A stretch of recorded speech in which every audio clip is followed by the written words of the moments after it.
राम राम राम हरे कृष्ण कृष्ण कृष्ण हरे राम राम हरे कृष्ण कृष्ण हरे राम राम हरे कृष्ण कृष्ण हरे राम राम हरे कृष्ण हरे राम हरे कृष्ण कृष्ण कृष्ण हरे राम राम हरे हरे राम हरे राम हरे कृष्ण कृष्ण हरे राम हरे कृष्ण हरे राम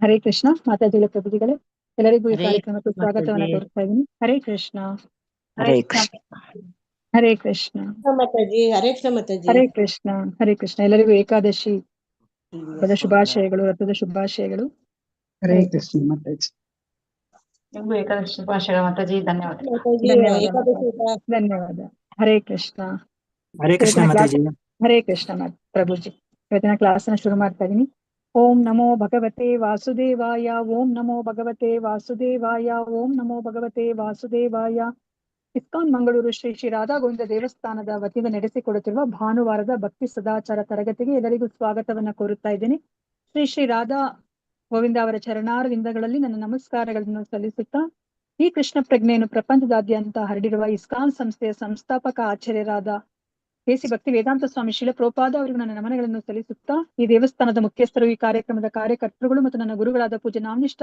ಪ್ರಭುಜಿಯವರಿಗೂ ನನ್ನ ನಮಸ್ಕಾರಗಳನ್ನು ಸಲ್ಲಿಸುತ್ತಾ ಗುರು ಪ್ರಣಾಮದೊಂದಿಗೆ ತರಗತಿಯನ್ನು ಶುರು ಮಾಡುತ್ತಾ ಇದ್ದೇನೆ ಓಂ ಅಜ್ಞಾನತಿಮಿರಾಂಧಸ್ಯ ಜ್ಞಾನಾಂಜನಶಲಾಕಯ ಚಕ್ಷುರುನ್ಮೀಲಿತಂ ಯೇನ ತಸ್ಮೈ ಶ್ರೀ ಗುರವೇ ನಮಃ ಶ್ರೀ ಚೈತನ್ಯ ಮನೋಭೀಷ್ಟಂ ಸ್ಥಾಪಿತಂ ಯೇನ ಭೂತಲೆ ಸ್ವಯಂ ರೂಪಃ ಕದಾ ಮಹ್ಯಂ ದದಾತಿ ಸ್ವಪದಾಂತಿಕಂ ವಂದೇಹಂ ಶ್ರೀಗುರೋಃ ಶ್ರೀಯುತಪದಕಮಲಂ ಶ್ರೀಗುರುನ್ ವೈಷ್ಣವಾಂಶ್ಚ ಶ್ರೀರೂಪಂ ಸಾಗ್ರಜಾತಂ ಸಹಗಣ ರಘುನಾಥಾನ್ವಿತಂ ತಂ ಸಜೀವಂ ಸಾದ್ವೈತಂ ಸಾವಧೂತಂ ಪರಿಜನ ಸಹಿತಂ ಕೃಷ್ಣ ಚೈತನ್ಯ ದೇವಂ ಶ್ರೀ ರಾಧಾ ಕೃಷ್ಣ ಪಾದಾನ್ ಸಹಗಣ ಲಲಿತಾ ಶ್ರೀ ವಿಶಾಖಾನ್ವಿತಾಂಶ್ಚ ಹೇ ಕೃಷ್ಣ ಕರುಣಾ ಸಿಂಧೋ ದೀನಬಂಧೋ ಜಗತ್ಪತೆ ಗೋಪೇಶ ಗೋಪಿಕಾ ಕಾಂತ ರಾಧಾ ಕಾಂತ ನಮೋಸ್ತುತೆ ತಪ್ತ ಕಾಂಚನ ಗೌರಾಂಗಿ ರಾಧೆ ವೃಂದಾವನೇಶ್ವರಿ ವೃಷಭಾನುಸುತೆ ದೇವಿ ಪ್ರಣಮಾಮಿ ಹರಿಪ್ರಿಯೆ ವಾಂಛಾ ಕಲ್ಪತರುಭ್ಯಶ್ಚ ಕೃಪಾ ಸಿಂಧುಭ್ಯ ಏವ ಚ ಪತಿತಾನಾಂ ಪಾವನೇಭ್ಯೋ ವೈಷ್ಣವೇಭ್ಯೋ ನಮೋ ನಮಃ ನಮೋ ಓಂ ವಿಷ್ಣುಪದಾಯ ಕೃಷ್ಣಪ್ರೇಷ್ಠಾಯ ಭೂತಲೆ ಶ್ರೀಮತೆ ಭಕ್ತಿ ವೇದಾಂತ ಸ್ವಾಮಿನ್ ಇತಿ ನಾಮಿನೆ ನಾಮಸ್ತೆ ಸರಸ್ವತೆ ದೇವೆ ಗೌರವಾಣಿ ಪ್ರಚಾರಿಣೆ ನಿರ್ವಿಶೇಷ ಶೂನ್ಯವಾದಿ ಪಾಶ್ಚಾತ್ಯ ದೇಶತಾರಿಣೆ ಜಯ ಶ್ರೀ ಕೃಷ್ಣ ಚೈತನ್ಯ ಪ್ರಭು ನಿತ್ಯಾನಂದ ಶ್ರೀ ಅದ್ವೈತ ಗದಾಧರ ಶ್ರೀವಾಸಾದಿ ಗೌರ ಭಕ್ತ ವೃಂದ ಹರೇ ಕೃಷ್ಣ ಕೃಷ್ಣ ಕೃಷ್ಣ ಹರೇ ಹರೇ ಹರೇ ರಾಮ ರಾಮ ರಾಮ ಹರೇ ಹರೇ ಹರೇ ಕೃಷ್ಣ ಕೃಷ್ಣ ಕೃಷ್ಣ ಹರೇ ಹರೇ ಹರೇ ರಾಮ ರಾಮ ರಾಮ ಹರೇ ಹರೇ ಹರೇ ಕೃಷ್ಣ ಕೃಷ್ಣ ಕೃಷ್ಣ ಹರೇ ಹರೇ ಹರೇ ರಾಮ ರಾಮ ರಾಮ ಹರೇ ಹರೇ ನಾರಾಯಣಂ ನಮಸ್ಕೃತ್ಯ ನರಂ ಚೈವ ನರೋತ್ತಮಂ ದೇವೀಂ ಸರಸ್ವತಿಂ ವ್ಯಾಸಂ ತತೋ ಜಯಂ ಉದೀರಯೇತ್ ನಷ್ಟಪ್ರಾಯೇಷು ಅಭದ್ರೇಷು ನಿತ್ಯಂ ಭಾಗವತ ಸೇವಯಾ ಭಗವತಿ ಉತ್ತಮ ಶ್ಲೋಕೆ ಭಕ್ತಿರ್ಭವತಿ ನೈಷ್ಟಿಕಿ ಕೃಷ್ಣಾಯ ವಾಸುದೇವಾಯ ದೇವಕೀ ನಂದನಾಯ ಚ ನಂದ ಗೋಪಕುಮಾರಾಯ ಗೋವಿಂದಾಯ ನಮೋ ನಮಃ ನಮಃ ಪಂಕಜನಾಭಾಯ ನಮಃ ಪಂಕಜಮಾಲಿನೇ ನಮಃ ಪಂಕಜನೇತ್ರಾಯ ನಮಸ್ತೆ ಪಂಕಜಾಂಗ್ರಯೇ ಹರೇ ಕೃಷ್ಣ ಮಾತಾಜಿಗಳ ಪ್ರಭುಗಳು ಮತ್ತೊಮ್ಮೆ ನಾನು ಎಲ್ಲರಿಗೂ ಈ ಕಾರ್ಯಕ್ರಮಕ್ಕೆ ಸ್ವಾಗತವನ್ನ ಕೋರ್ತಾ ಇದ್ದೀನಿ ಸೊ ನಾವ್ ಇವಾಗ ಏನನ್ನ ತಿಳ್ಕೊತಾ ಇದೀವಿ ಅಂತ ಹೇಳ್ಬಿಟ್ಟು ಯಾರಾದ್ರೂ ಹೇಳ್ತೀರಾ?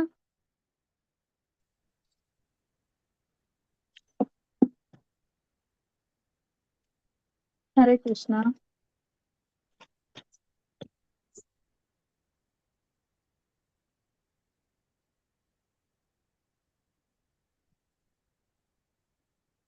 ಹರೇ ಕೃಷ್ಣ, ನನ್ನ ಧ್ವನಿ ಕೇಳಿಸ್ತಾ ಇದ್ಯಾ? ಕೇಳಿಸ್ತಾ ಇದೆ ಮಾತಾಜಿ. ಗರ್ಭಸ್ಥ ಕೃಷ್ಣನಲ್ಲಿ ದೇವತೆಗಳ ಪ್ರಾರ್ಥನೆ ತಿಳ್ಕೊತಾ ಪ್ರಾರ್ಥನೆ ಇದ್ದೀವಿ. ಅಲ್ವಾ? ಗರ್ಭಸ್ಥನಾಗಿರುವಂತಹ ಕೃಷ್ಣನ ಕುರಿತಾಗಿ ದೇವತೆಗಳು ಪ್ರಾರ್ಥನೆ ಮಾಡ್ಕೊಂತಾ ಇರೋದನ್ನ ನಾವು ತಿಳ್ಕೊತಾ ಇದೀವಿ. ಸೊ ನಾವು ಇವಾಗ ಇಲ್ಲಿ 36ನೇ ಶ್ಲೋಕಕ್ಕೆ ಬಂದಿದೀವಿ. 36ನೇ ಶ್ಲೋಕವನ್ನ ಓದ್ತೀನಿ ನಾನು, ಅದಾದ್ಮೇಲೆ ನೀವು ರಿಪೀಟ್ ಮಾಡಿ. ಶ್ರೀಮದ್ ಭಾಗವತಂ ಸ್ಕಂದ 10 ಅಧ್ಯಾಯ 2 ಶ್ಲೋಕ 36.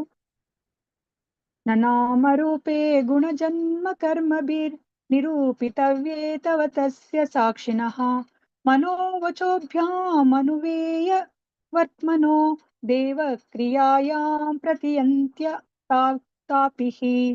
ನನಾಮರೂಪೇ ಗುಣಜನ್ಮ ಕರ್ಮಭಿರ್ ನಿರೂಪಿತವ್ಯೇ ತವ ತಸ್ಯ ಸಾಕ್ಷಿಣಃ ಮನೋವಚೋಭ್ಯಾಮನುಮೇಯ ವರ್ತ್ಮನೋ ದೇವ ಕ್ರಿಯಾಯಾಂ ಪ್ರತಿಯಂತ್ಯ ತಾಪಿಃ. ನ ನಾಮರೂಪೇ ಗುಣಜನ್ಮ ಕರ್ಮಭಿರ್ ನಿರೂಪಿತವ್ಯೇ ತವ ತಸ್ಯ ಸಾಕ್ಷಿಣಃ ಮನೋವಚೋಭ್ಯಾಮನುಮೇಯ ವರ್ತ್ಮನೋ ದೇವ ಕ್ರಿಯಾಯಾಂ ಪ್ರತಿಯಂತ್ಯ ತಾಪಿಃ. ಹರೇ ಕೃಷ್ಣ. ನಾನು ಒಂದು ಲೈನ್ ಹೇಳಿದಂದ್ರೆ ನೀವು ರಿಪೀಟ್ ಮಾಡಿ. ನ ನಾಮರೂಪೇ ಗುಣಜನ್ಮ ಕರ್ಮಭಿರ್ ನಾಮರೂಪೇ ಗುಣಜನ್ಮ ಕರ್ಮಭಿ ನಿರೂಪಿತವ್ಯೇ ತವ ತಸ್ಯ ಸಾಕ್ಷಿಣಃ ನಿರೂಪಿತವ್ಯೇ ತವ ತಸ್ಯ ಸಾಕ್ಷಿಣಃ ಮನೋವಚೋಭ್ಯಾಂ ಮನುಮೇಯ ವರ್ತ್ಮನೋ ಮನೋವಚೋಭ್ಯಾಮನುಮೇಯ ದೇವ ಕ್ರಿಯಾಯಾಂ ಪ್ರತಿಯಂತ್ಯ ತಾಪಿಃ.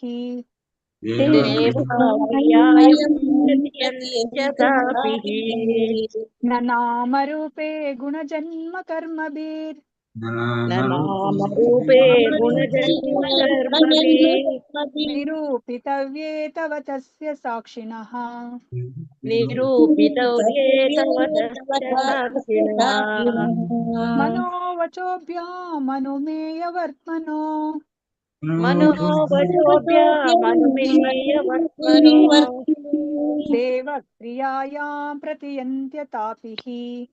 ದೇವಕ್ರಿಯಾಯಂ ಪ್ರತಿಯಂತ್ಯ ತಾಪಿಃ. ನ ನಾಮರೂಪೇ ಗುಣಜನ್ಮ ಕರ್ಮಭಿರ್ ನಾಮರೂಪೇ ಗುಣಜನ್ಮ ಕರ್ಮಭಿ ನಿರೂಪಿತವ್ಯೇ ತವ ತಸ್ಯ ಸಾಕ್ಷಿಣಃ ನಿರೂಪಿತವ್ಯೇ ತವ ತಸ್ಯ ಸಾಕ್ಷಿಣಃ ಮನೋವಚೋಭ್ಯಾಂ ಮನುಮೇಯ ವರ್ತ್ಮನೋ ಮನೋವಚೋಭ್ಯಾಮನುಮೇಯ ವರ್ತ್ಮನೋ ದೇವ ಕ್ರಿಯಾಯಾಂ ಪ್ರತಿಯಂತ್ಯ ತಾಪಿಃ. ದೇವಕ್ರಿಯಾಯಂ ಪ್ರತಿಯಂತ್ಯ ತಾಪಿಃ. ಓಕೆ, ಯಾರಾದ್ರೂ ಡಿವೋಟಿ ಓದಿ. ಶ್ಲೋಕ 36. ನನಾಮರೂಪೇ ಗುಣಜನ್ಮ ಕರ್ಮಭಿ ನಿರೂಪಿತವ್ಯೇ ತವ ತಸ್ಯ ಸಾಕ್ಷಿಣಃ ಮನೋವಚೋಭ್ಯಾಮನುಮೇಯ ವರ್ತ್ಮನೋ ದೇವಾ ಕ್ರಿಯಾಯಂ ಪ್ರತಿಯಂತ್ಯ ತಾಪಿಃ. ಹರೇ ಕೃಷ್ಣ. ಹರೇ ಕೃಷ್ಣ ಮಾತಾಡಿ. ಮತ್ತೊಬ್ರು ಯಾರಾದ್ರೂ ಓದಿ. ನಾಮರೂಪೇ ಗುಣಜನ್ಮ ಕರ್ಮಭಿ ನಿರೂಪಿತವ್ಯೇ ತವ ತಸ್ಯ ಸಾಕ್ಷಿಣಃ ಮನೋವಚೋಭ್ಯಾಮನುಮೇವ ವರ್ತ್ಮನೋ ದೇವಾ ಕ್ರಿಯಾಯಾಂ ಪ್ರತಿಯಂತ್ಯ ತಾಪಿಃ. ಹರೇ ಕೃಷ್ಣ ಮಾತಾಡಿ. ಮತ್ತೊಬ್ರು ಯಾರಾದ್ರೂ ಓದಿ. ಓದ್ಲ ಮಾತಾಜಿ. ಶ್ಲೋಕ 36. ನಾಮರೂಪೇ ಗುಣಜನ್ಮ ಕರ್ಮಭಿ ನಿರೂಪಿತವ್ಯೇ ತವ ತಸ್ಯ ಸಾಕ್ಷಿಣಃ ಮನೋಮೇಯ ವರ್ತ್ಮಾನೋ ದೇವ ಕ್ರಿಯಾಯಂ ಪ್ರತಿಯಂತ್ಯ ತಾಪಿಃ. ಹರೇ ಕೃಷ್ಣ ಮಾತಾಜಿ. ಧನ್ಯವಾದಗಳು. ಧನ್ಯವಾದಗಳು ಮಾತಾಜಿ. ಯಾರಾದ್ರೂ ಇದು ವರ್ಡ್ ಟು ವರ್ಡ್ ಮೀನಿಂಗ್ ಓದಿ. ಹರೇ ಕೃಷ್ಣ ಮಾತಾಜಿ ಓದಿ. ಓದಿ. ನಾ ಇಲ್ಲ, ನಾಮರೂಪೆ ಹೆಸರು ಮತ್ತು ರೂಪ, ಗುಣ ಗುಣಲಕ್ಷಣ, ಜನ್ಮ, ಆವಿರ್ಭಾವ ಆವಿರ್ಭಾವ, ಕರ್ಮಭಿ, ಕ್ರಿಯೆ ಅಥವಾ ಲೀಲೆಗಳಿಂದ ನಿರೂಪಿತವ್ಯೈ, ಖಚಿತಪಡಿಸಿಕೊಳ್ಳಲಾಗದು. ತವ ನಿನ್ನ, ತಸ್ಯ ಅವನ, ಸಾಕ್ಷಿಣಃ ನೇರ ನಿರೀಕ್ಷಕನಾದ, ಮನಃ ಮನಸ್ಸು, ವಚೋಭ್ಯಂ ಮಾತುಗಳಿಂದ, ಅನುಮೇಯ ಊಹಿಸಬಹುದಾದ, ವರ್ತ್ಮನಃ ಮಾರ್ಗವುಳ್ಳವರಿಗೆ, ದೇವ ಪ್ರಭುವೇ ಕ್ರಿಯಾಯಾಮ್ ಭಕ್ತಿ ಕ್ರಿಯೆಗಳಲ್ಲಿ, ಕ್ರಿಯೆಯಂತಿ ಸಾಕ್ಷಾತ್ಕಾರಗೊಳ್ಳುವರು. ಅಥ ಅಪಿ ಆದರೂ ಈ ನಿಜಕ್ಕೂ ಭಕ್ತರು ನಿನ್ನನ್ನು ಸಾಕ್ಷಾತ್ಕಾರಗೊಳಿಸಬಲ್ಲರು. ಹರೇ ಕೃಷ್ಣ. ಮತ್ತೆ ಹರಿ ಕೃಷ್ಣ ಪ್ರಭುಜಿ, ಅನುವಾದ ಓದ್ಬಿಡಿ ಮತ್ತೆ ಪ್ರಭು. ಅನುವಾದ. ಹೇ ಭಗವಂತನೇ, ನಿನ್ನ ದಿವ್ಯ ನಾಮವು ಮತ್ತು ರೂಪವು ಕಲ್ಪನೆಯ ದಾರಿಯಲ್ಲಿ ಕೇವಲ ಊಹನಾತ್ಮಕ ಚಿಂತನೆ ಮಾಡುವವರಿಂದ ದೃಢೀಕೃತವಾಗದು. ನಿನ್ನ ನಾಮ ರೂಪ ಮತ್ತು ಗುಣಗಳನ್ನು ಭಕ್ತಿ ಸೇವೆಯ ಮೂಲಕ ಮಾತ್ರ ದೃಢಪಡಿಸಬಹುದು. ಹರೇ ಕೃಷ್ಣ ಮಾತಾಜಿ. Thank you. ಹರೇ ಕೃಷ್ಣ ಪ್ರಭುಜಿ, ಧನ್ಯವಾದಗಳು. ಸೊ ಈಗ ಇಲ್ಲಿ ನಮ್ಗೆ ಏನನ್ನ ಹೇಳ್ತಾ ಇದ್ದಾರೆ ದೇವತೆಗಳು ಅಂತ ಬಿಟ್ಟು ನಾವು ತಿಳ್ಕೊಳ್ಳೋಣಂತೆ. ಸೊ ಈಗ ನಮ್ಗೆ ಭಗವದ್ಗೀತೆಯಲ್ಲಿ ಕೃಷ್ಣ 4ನೇ ಅಧ್ಯಾಯದಲ್ಲಿ ಏನನ್ನ ಹೇಳಿದ್ದಾರೆ? ಸೊ ಭಗವಂತನ ಬಳಿಗೆ ಹೋಗ್ಲಿಕ್ಕೆ ಅನೇಕ ದಾರಿಗಳನ್ನ ಕೊಟ್ಟಿದ್ದಾರೆ. ಸೊ ಅದ್ರಲ್ಲಿ 4ನೇ ಅಧ್ಯಾಯದಲ್ಲಿ ಏನನ್ನ ಹೇಳಿದ್ರು? ಜನ್ಮ ಕರ್ಮ ಚ ಮೇ ದಿವ್ಯಂ ಏವಂ ಯೋ ವೇತಿ ತತ್ವತಃ ತ್ಯಕ್ವಾ ದೇಹಂ ಪುನರ್ಜನ್ಮ ನೈತಿ ಮಾಮೇತಿ ಸೋರ್ಜುನ ಅಂತ ಹೇಳಿದ್ರು ಅಲ್ವಾ. ಭಗವಂತನ ಜನ್ಮ ಮತ್ತು ಕರ್ಮಗಳನ್ನ, ಅದು ದಿವ್ಯವಾದದ್ದು, ಅದನ್ನ ಯಾರು ಅರ್ಥ ಮಾಡ್ಕೋತಾರೋ ಅವ್ರು ಮತ್ತೆ ಇನ್ನೊಮ್ಮೆ ಅವರು ಹುಟ್ಟೋದಿಲ್ಲ ಅವರು ಅಂತ ಹೇಳಿದ್ರು ಅಲ್ವಾ. ಸೊ ಇವಾಗ ನಾವು ಒಬ್ಬ ವ್ಯಕ್ತಿ ಬಗ್ಗೆ ನಾವು ತಿಳ್ಕೊಬೇಕಾದಾಗ, ಸೊ ಇವಾಗ ನಾವ್ ಹೇಗೆಲ್ಲ ನಾವು ತಿಳ್ಕೊತೀವಿ ಒಬ್ಬ ವ್ಯಕ್ತಿಯನ್ನ? ನಾವು ನಮ್ಗೆ ಆ ಒಂದು ರೂಪನಾಮ ಎಲ್ಲ ಗೊತ್ತಾಗ್ಬೇಕಾದ್ರೆ ನಾವು ಭಕ್ತಿ ಸೇವೆ ಮೂಲಕ ತಿಳ್ಕೊಬೇಕು. ನಮ್ದು ಊಹಾತ್ಮಕ ಚಿಂತನೆಯಿಂದ ನಮ್ಗೇನು ಗೊತ್ತಾಗೋದಿಲ್ಲ. ಇವಾಗ ಒಬ್ಬ ವ್ಯಕ್ತಿನ ನಾವು ತಿಳ್ಕೊಬೇಕಂತಂದ್ರೆ ಫಸ್ಟ್ ಅವನ ಹೆಸರನ್ನ ನಾವು ತಿಳ್ಕೊತೀವಿ ಅಲ್ವಾ. ಅವ್ರು ಯಾರು, ಹೆಸರನ್ನ ತಿಳ್ಕೊತೀವಿ. ಅದಾದ್ಮೇಲೆ ಅವ್ರು ಹೇಗಿದ್ದಾರೆ ಅಂತ ನೋಡ್ಬೇಕು ಅಂತ ನಮ್ಗೆ ಅನ್ಸುತ್ತೆ ಅಲ್ವಾ. ಅವರ ರೂಪವನ್ನ ನಾವು ಜ್ಞಾಪಿಸ್ಕೋತೀವಿ. ಸೊ ಅದಾದ್ಮೇಲೆ ನಾವು ಅವರ ಗುಣಗಳನ್ನ ನಾವು ತಿಳ್ಕೊಂತೀವಿ. ಕೊನೆಗೆ ಲೀಲೆಗಳು ಅಲ್ವಾ, ಅವರು ಏನೆಲ್ಲ ಕೆಲಸ ಕಾರ್ಯಗಳನ್ನ ಮಾಡ್ತಾರೆ ಅಂತ ಹೇಳ್ಬಿಟ್ಟು ನಾವು ತಿಳ್ಕೊತೀವಿ ಅಲ್ವಾ. ಇವಾಗ ಅಕಸ್ಮಾತ್ ನಾವ್ ಇವಾಗ ನಾಮನಿಷ್ಠಾಸ್ತ್ರ ಭುಜಿನ ನಾವು ನೋಡೇ ಇಲ್ಲ ಅಂತಂದಾಗ, ಅಕಸ್ಮಾತ್ ನೋಡಿದ್ರು ಸಹ ನಾವ್ ಇವಾಗ ಜ್ಞಾಪಿಸ್ಕೋಬೇಕಾದ್ರೆ ಹೇಗ್ ಜ್ಞಾಪಿಸ್ಕೋತೀವಿ? ಫಸ್ಟ್ ಹೆಸರನ್ನ ಜ್ಞಾಪಿಸ್ಕೋತೀವಿ, ಓ ನಾಮನಿಷ್ಠಾಸ್ತ್ರ ಭುಜಿಗಳು ಅಂತ. ಅದಾದ್ಮೇಲೆ ನಾವ್ ಏನ್ ಮಾಡ್ತೀವಿ? ಅವರ ನಾಮ ಆದ್ಮೇಲೆ ಅವರ ರೂಪ ನಮ್ಗೆ ಕಣ್ಮುಂದೆ ಬರುತ್ತೆ ಅಲ್ವಾ. ನಾಮನಿಷ್ಠಾಸ್ತ್ರ ಭುಜಿ ಅಂದ ತಕ್ಷಣ ನಮ್ಗೆ ಕಣ್ಮುಂದೆ ಬರುತ್ತೆ. ಅದಾದ್ಮೇಲೆ ಅವರ ಗುಣಗಳು ಅಲ್ವಾ, ಅವರು ಹೇಗ್ ಮಾತಾಡ್ತಾರೆ ಅಲ್ವಾ, ಅವರ ಗುಣ ಲಕ್ಷಣಗಳನ್ನ ನಾವು ಜ್ಞಾಪಿಸ್ಕೋತೀವಿ. ಅದಾದ್ಮೇಲೆ ಲೀಲೆಗಳು, ಅವರ ಕೆಲಸ ಕಾರ್ಯಗಳು ಏನೆಲ್ಲ ಮಾಡ್ತಾರೆ ಭಕ್ತಿಗೋಸ್ಕರ, ಅವ್ರು ಏನೆಲ್ಲ ಅವರು ಕೆಲಸ ಕಾರ್ಯಗಳನ್ನ ಮಾಡ್ತಾ ಇದ್ದಾರೆ, ಎಲ್ಲರನ್ನ ಭಕ್ತಿಗೆ ತರಬೇಕು ಅಂತ ಹೇಳ್ಬಿಟ್ಟು ಅಲ್ವಾ. ಸೊ ಅದೆಲ್ಲಾನು ಸಹ ನಮ್ಗೆ ಜ್ಞಾಪಕ ಬರುತ್ತೆ. ಸೊ ಅದೇ ತರನ ಇಲ್ಲಿ ನಮ್ಗೆ ಕೃಷ್ಣನ ಆ ಒಂದು ಕರ್ಮ ಮತ್ತೆ ಅವರ ಜನ್ಮವನ್ನ ನಾವು ತಿಳ್ಕೊಂಡ್ರೆ ಏನಾಗುತ್ತೆ ಅಂತ ನಮ್ಗೆ ಅರ್ಥ ಮಾಡಿಸ್ತಾ ಇದ್ದಾರೆ. ನಾವು ಭಗವಂತನ ಬಳಿಗೆ ಹೋಗ್ತೀವಿ, ನಾವ್ ಮತ್ತೆ ಇನ್ನೊಮ್ಮೆ ಇಲ್ಲಿ ಹುಟ್ಟೋದ್ ಬೇಕಾಗಿಲ್ಲ ಅಲ್ವಾ. ನಮ್ಮೆಲ್ಲರ ಗುರಿನೇ ಅದು ಅಲ್ವಾ. ನಮ್ಗೆ ಇವಾಗ ಗೊತ್ತಾಗೋಗಿದೆ, ಈ ಭೌತಿಕ ಪ್ರಪಂಚದಲ್ಲಿ ಇರೋರಲ್ಲ ನಾವು ಅಲ್ವಾ, ನಾವು ಭಗವಂತನ ಬಳಿಗೆ ಹೋಗ್ಬೇಕಾದವರು ಅಂತ ನಮ್ಗೆ ಗೊತ್ತಾಗಿದೆ. ಸೊ ಅದಕ್ಕೆ ಇಲ್ಲಿ ನಾಮ ರೂಪ ಗುಣ ಲೀಲೆ ಇದನ್ನ ನಾವು ತಿಳ್ಕೊಬೇಕು ಅಂತ ನಮ್ಗೆ ಇಲ್ಲಿ ಹೇಳ್ತಾ ಇದ್ದಾರೆ. ಆ ತಿಳ್ಕೊಳ್ಲಿಕ್ಕೆ ಇಲ್ಲಿ ಏನನ್ನ ಹೇಳ್ತಾ ಇದ್ದಾರೆ? ನಾವು ಊಹಾತ್ಮಕ ಚಿಂತನೆ ಮಾಡಿದ್ರೆ ನಮ್ಗೆ ಅರ್ಥ ಆಗೋದಿಲ್ಲ ಅಲ್ವಾ. ನಾವ್ ಇವಾಗ ಇದಕ್ಕಿಂತ ಮುಂಚೆ ನಾವ್ ಇವಾಗ ಭಗವದ್ಗೀತೆಗೆ ಬರ್ಲಿಕ್ಕಿನ ಮುಂಚೆ ಸೊ ನಿಮ್ಗೆ ಕೃಷ್ಣನ ಹೆಸರು ಗೊತ್ತಿತ್ತಾ ಇಲ್ವಾ? ಕೃಷ್ಣ ಹೆಸರು ಗೊತ್ತಿತ್ತು, ಬಟ್ ಇನ್ನೇನು ಹೆಸರು ಗೊತ್ತಿತ್ತು ಅಲ್ವಾ. ಅದನ್ನ ನೀವು ಹೇಗೆ ಕೃಷ್ಣ ಅಂದ ತಕ್ಷಣ ನಿಮ್ಗೆ ಏನ್ ಅನ್ನಿಸ್ತಾ ಇತ್ತು? ನಿಮ್ಗೆ ಕೃಷ್ಣ ಅಂತ ನಿಮ್ಗೆ ಅಂದ್ರೆ ಇವಾಗ ಅರ್ಥ ಮಾಡ್ಕೊಂಡಿರೋದು ಹೇಳ್ಬೇಡಿ. ಭಗವದ್ಗೀತೆಗೆ ಈ ಕ್ಲಾಸಸ್ಗೆ ಬರ್ಲಿಕ್ಕಿನ ಮುಂಚೆ ಕೃಷ್ಣ ಅಂತ ನಿಮ್ಮ ಕಿವಿಗೆ ಬಿದ್ದ ತಕ್ಷಣ ನೀವು ಏನ್ ಯೋಚನೆ ಮಾಡ್ತಾ ಇದ್ರಿ? ಅವರು ರಾಮ ಇವರೆಲ್ಲ ಇರೋಂಗೆ ಅವ್ರೊಬ್ರು ದೇವ್ರು, ಅಷ್ಟು ಬಿಟ್ರೆ ಇನ್ನೇನು ಗೊತ್ತಾಗ್ತಿರ್ಲಿಲ್ಲ. ಅಲ್ವಾ. ಮತ್ತೆ ಇನ್ನ ನಾವು ಜಾಸ್ತಿ ಅನಲೈಸ್ ಮಾಡಕ್ ಹೋದ್ರೆ, ಅಯ್ಯೋ ಕೃಷ್ಣ ಅವನು ಬೆಣ್ಣೆ ಕತ್ತಿದ್ದಾನೆ ಅವನು ಅಲ್ವಾ. ಗೋಪಿಕಾಸ್ತ್ರೀಯರ ಜೊತೆ ಅವ್ರು ಯಾವ ತರ ರಾಸಲೀಲೆ ಮಾಡಿದ್ದಾರೆ, ಮತ್ತೆ ಗೋಪಿಕಾಸ್ತ್ರೀಯ ಬಟ್ಟೆ ಎಲ್ಲ ಕದ್ಬಿಟ್ಟಿದ್ದಾರೆ. ಮತ್ತೆ ರಣಚೋರ್ ಅವರು ಅಲ್ವಾ, ಅವರು ಯುದ್ಧ ಭೂಮಿಯಿಂದ ಅವರು ಓಡೋಗಿದ್ದಾರೆ. ಮತ್ತೆ ಪಾಂಡವರಿಗೆ ಅವರು ಮೋಸದಿಂದ ಅವರು ಯುದ್ಧವನ್ನ ಗೆಲ್ಲಲಿಕ್ಕೆ ಅವರು ಸಹಾಯ ಮಾಡಿದ್ದಾರೆ. ಈ ತರ ಎಲ್ಲ ನಾವು ಯೋಚನೆ ಮಾಡ್ತಾ ಇದ್ವಿ ಅಲ್ವಾ. ಕೃಷ್ಣ ಅಂದ ತಕ್ಷಣ ನಾವು ಹಾಗೆ ಯೋಚನೆ ಮಾಡ್ತಾ ಇದ್ದಿದ್ದು. ಸೊ ನಮ್ಗೆ ಇವಾಗ ನಮ್ಮ ಯೋಚನೆ ಬದಲಾವಣೆ ಆಗಿದೆಯಾ ಇಲ್ವಾ? ಆಗಿದೆ ಮತ್ತೆ ಅಲ್ವಾ.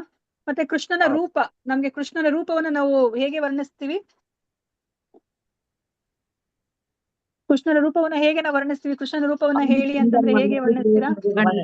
ಮುಖ, ನವಿಲು, ತಲೆ ಮೇಲೆ ಇರ್ತದೆ ನವಿಲು, ಕೊಳ್ಳಿ. ಅವೆಲ್ಲ ಗೋವುಗಳು ಗೋಪಿಯರು ಕೈಗಳ ರೂಪ ಅವನು ಮತ್ತೆ ಇನ್ನ ಚಿಕ್ಕ ಹುಡುಗ ಇತ್ತು ಹ್ಮ್ ಅವೆಲ್ಲ ಜ್ಞಾಪಕ ಅಲ್ವಾ ಮಾಡ್ಕೋತೀವಿ ಮತ್ತೆ. ಅಲ್ವಾ? ಸೊ ಇವಾಗ ಅವರ ದೇಹದ ಬಣ್ಣವನ್ನ ನಾವು ಜ್ಞಾಪಿಸ್ಕೋತೀವಿ ಅಲ್ವಾ? ಅದು ಕಪ್ಪು ಮಿಶ್ರಿತ ನೀಲಿ ಬಣ್ಣ ಅಲ್ವಾ? ಈಗ ತಾನೇ ಮೋಡ, ಇನ್ನೇನು ಮಳೆ ಬರ್ಬೇಕು ಅಂದಾಗ ಮೋಡದ ಬಣ್ಣ ಯಾವ ತರ ಇರುತ್ತೋ ಆ ತರ ಬಣ್ಣ ಅಲ್ವಾ? ಅಸಿತಾಂಬುತ ಸುಂದರಾಂಗ ಅಂದ್ರೆ ಅವರ ಬಣ್ಣ ಹಾಗೆ ಅಂತ ಜ್ಞಾಪಿಸ್ಕೋತೀವಿ. ಅದಾದ್ಮೇಲೆ ಅವರು ಯಾವ ತರದ ಬಟ್ಟೆಗಳನ್ನ ಹಾಕೊಂಡಿದ್ದಾರೆ ಅವರು ಬಂಗಾರದ ಬಣ್ಣದ ಬಟ್ಟೆಗಳನ್ನ ಅವರು ಹಾಕೊಂಡಿದ್ದಾರೆ.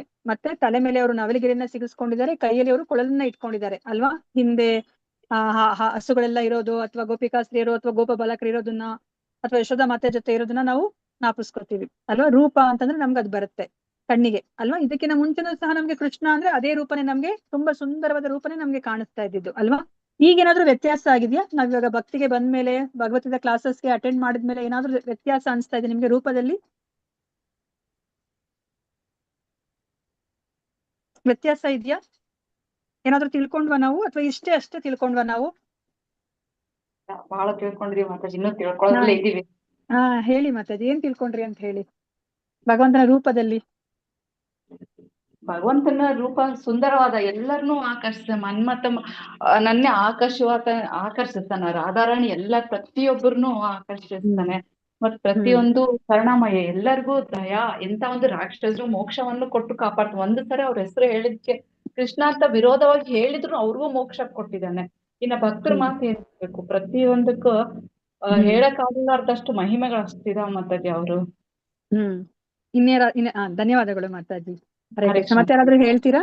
ರೂಪ ಅಂದ ತಕ್ಷಣ ನಿಮ್ಗೆ ಇವಾಗ ಏನಾದ್ರೂ ಗೊತ್ತಾಗಿದ್ಯಾ? ಇಷ್ಟು ಬಿಟ್ರೆ ಇವಾಗ ಅದು ಕಣ್ಣಿಗೆ ಕಾಣುವಂತದ್ದು ರೂಪ, ನಾವು ಚಿತ್ರಪಟದಲ್ಲಿ ನೋಡಿರುವಂತಹ ರೂಪ ಅಥವಾ ಯಾರು ಭಗವಂತನ ನೋಡಿದರೆ ಅವರು ವರ್ಣಿಸಿರುವಂತಹ ರೂಪವನ್ನ ನಾವಿವಾಗ ಹೇಳಿದ್ವಿ. ಇನ್ನೇನಾದ್ರೂ ನಮ್ಗೆ ಗೊತ್ತಾಯ್ತಾ ನಮ್ಗೆ ಭಕ್ತಿಗೆ ಬಂದ್ಮೇಲೆ ಭಗವಂತನ ರೂಪದ ಕುರಿತಾಗಿ?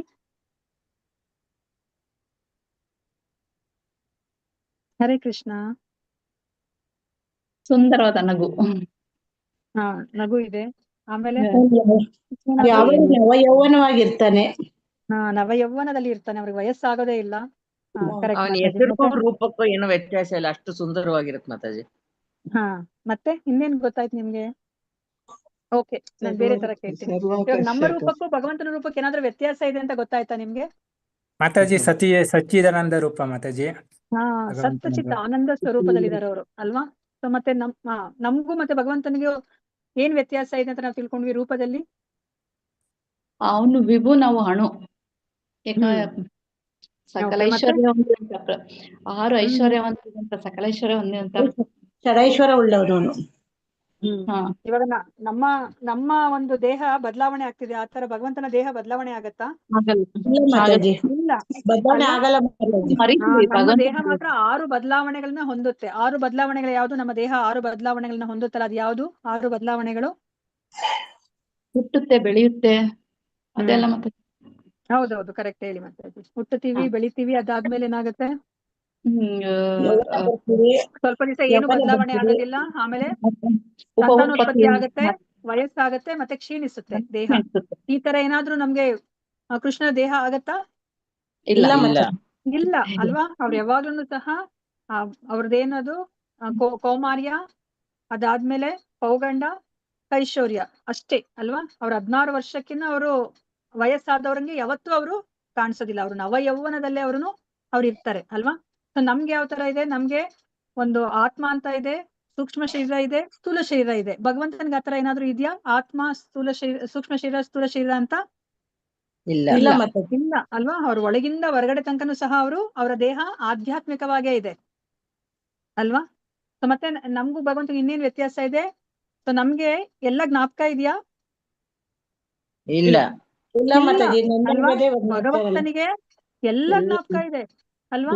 ಅವ್ರಿಗೆ ಬರೀ ಈ ವರ್ತಮಾನದೊಂದೇ ಅಲ್ಲ, ಹಿಂದೆ ನಡೆದಿದ್ದು, ಮುಂದೆ ನಡೆಯೋದು ಎಲ್ಲವೂ ಗೊತ್ತು ಅಲ್ವಾ? ಅವ್ರೊಬ್ಬರ ಬಗ್ಗೆನೇ ಅಲ್ಲ, ಅವ್ರಿಗೆ ಎಲ್ಲ ಸಕಲ ಜೀವರಾಶಿಗಳ ಬಗ್ಗೆ ಅವ್ರಿಗೆ ಗೊತ್ತು, ಭೂತ, ಭವಿಷ್ಯತ್, ವರ್ತಮಾನದ ಬಗ್ಗೆ ಅಲ್ವಾ? ಯಾಕಂದ್ರೆ ಅವ್ರು ಯಾವುದೇ ಒಂದು ದೇಹವನ್ನು ಅವರು ಬದಲಾಯಿಸ್ತಾ ಇಲ್ಲ ಅಲ್ವಾ? ಅವರು ಸತ್ ಚಿತ್ ಆನಂದ ಸ್ವರೂಪಿ. ಅವ್ರು ಯಾವಾಗ್ಲೂ ಸಹ ಅವರು ಆನಂದವಾಗೇ ಇರ್ತಾರೆ. ಆತ್ಮಾರಾಮ, ಆತ್ಮದಲ್ಲೇನೆ ಅವರು ಆನಂದವಾಗಿರ್ತಾರೆ ಅಲ್ವಾ? ಇದೆಲ್ಲ ನಮ್ಗೆ ಗೊತ್ತಿತ್ತಾ? ಕೃಷ್ಣನ ರೂಪದ ಬಗ್ಗೆ ಇದೆಲ್ಲ, ಈ ವಿಷಯಗಳೆಲ್ಲ ಗೊತ್ತಿತ್ತಾ? ಇಲ್ಲ, ಬಂದ್ಮೇಲೆ ಗೊತ್ತಾಗ್ತಾ ಇರೋದು. ಇದೆಲ್ಲಾನು ಸಹ ನಮ್ಗೆ ಈ ಒಂದು ಮಾರ್ಗಕ್ಕೆ ಕೃಷ್ಣ ಪ್ರಜ್ಞೆಗೆ ಬಂದ್ಮೇಲೆ ನಮ್ಗೆ ಗೊತ್ತಾಯ್ತು ಅಲ್ವಾ.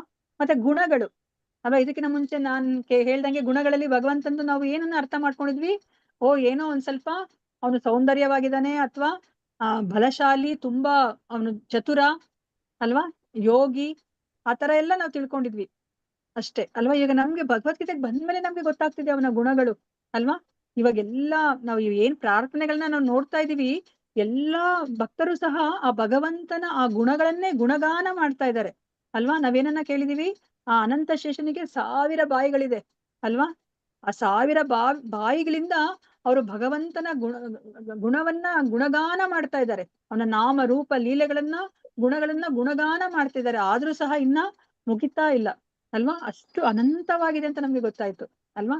ನಿರ್ಗುಣ ಅಂತ ಕರೀತಾರೆ, ಆದ್ರೆ ಭಗವಂತನಿಗೆ ಅವ್ರಿಗೆ 3 ಗುಣಗಳಿಲ್ಲ, ಆದ್ರೆ ಅವರು 3 ಗುಣಗಳನ್ನ ಮೀರಿ ಅವರು ಶುದ್ಧ ಸತ್ವ ಗುಣದಲ್ಲಿದ್ದಾರೆ ಅಲ್ವಾ. ನಿರ್ವಿಕಾರ ಅಂತ ಹೇಳ್ತೀವಿ, ಆಕಾರ ಇಲ್ಲ ಅಂತ ಅಲ್ವಾ, ನಾವ್ ಹಾಗೆ ತಿಳ್ಕೊಂಡಿದ್ದು. ಈಗ ನಮ್ಗೆ ಏನ್ ಗೊತ್ತಾಗಿದೆ, ಭಗವಂತ ನಮ್ ತರ ಭೌತಿಕವಾದಂತಹ ಒಂದು ಶರೀರವನ್ನ ಅವರು ಹೊಂದಿಲ್ಲ, ಅದ್ರ ಬದಲು ಅವರು ಒಂದು ಆಧ್ಯಾತ್ಮಿಕ ಶರೀರವನ್ನ ಅವರು ಹೊಂದಿದ್ದಾರೆ ಅಲ್ವಾ. ಅವ್ರಿಗೂ ಸಹ ಒಂದು ವ್ಯಕ್ತಿ, ಒಬ್ಬ ವ್ಯಕ್ತಿ, ಅವ್ರಿಗೂ ಸಹ ಒಂದು ರೂಪ ಅನ್ನೋದಿದೆ ಅಂತ ನಾವು ತಿಳ್ಕೊಂಡ್ವಿ ಅಲ್ವಾ. ಬ್ರಹ್ಮ ಸಂಹಿತೆಯಲ್ಲೂ ಸಹ ಅದನ್ನೇ ಅವ್ರಿಗೆ ಹೇಳ್ತಾರೆ, ಈಶ್ವರ ಪರಮಃ ಕೃಷ್ಣ ಸಚ್ಚಿದಾನಂದ ವಿಗ್ರಹ ಅಂತ ಹೇಳ್ತಾರೆ.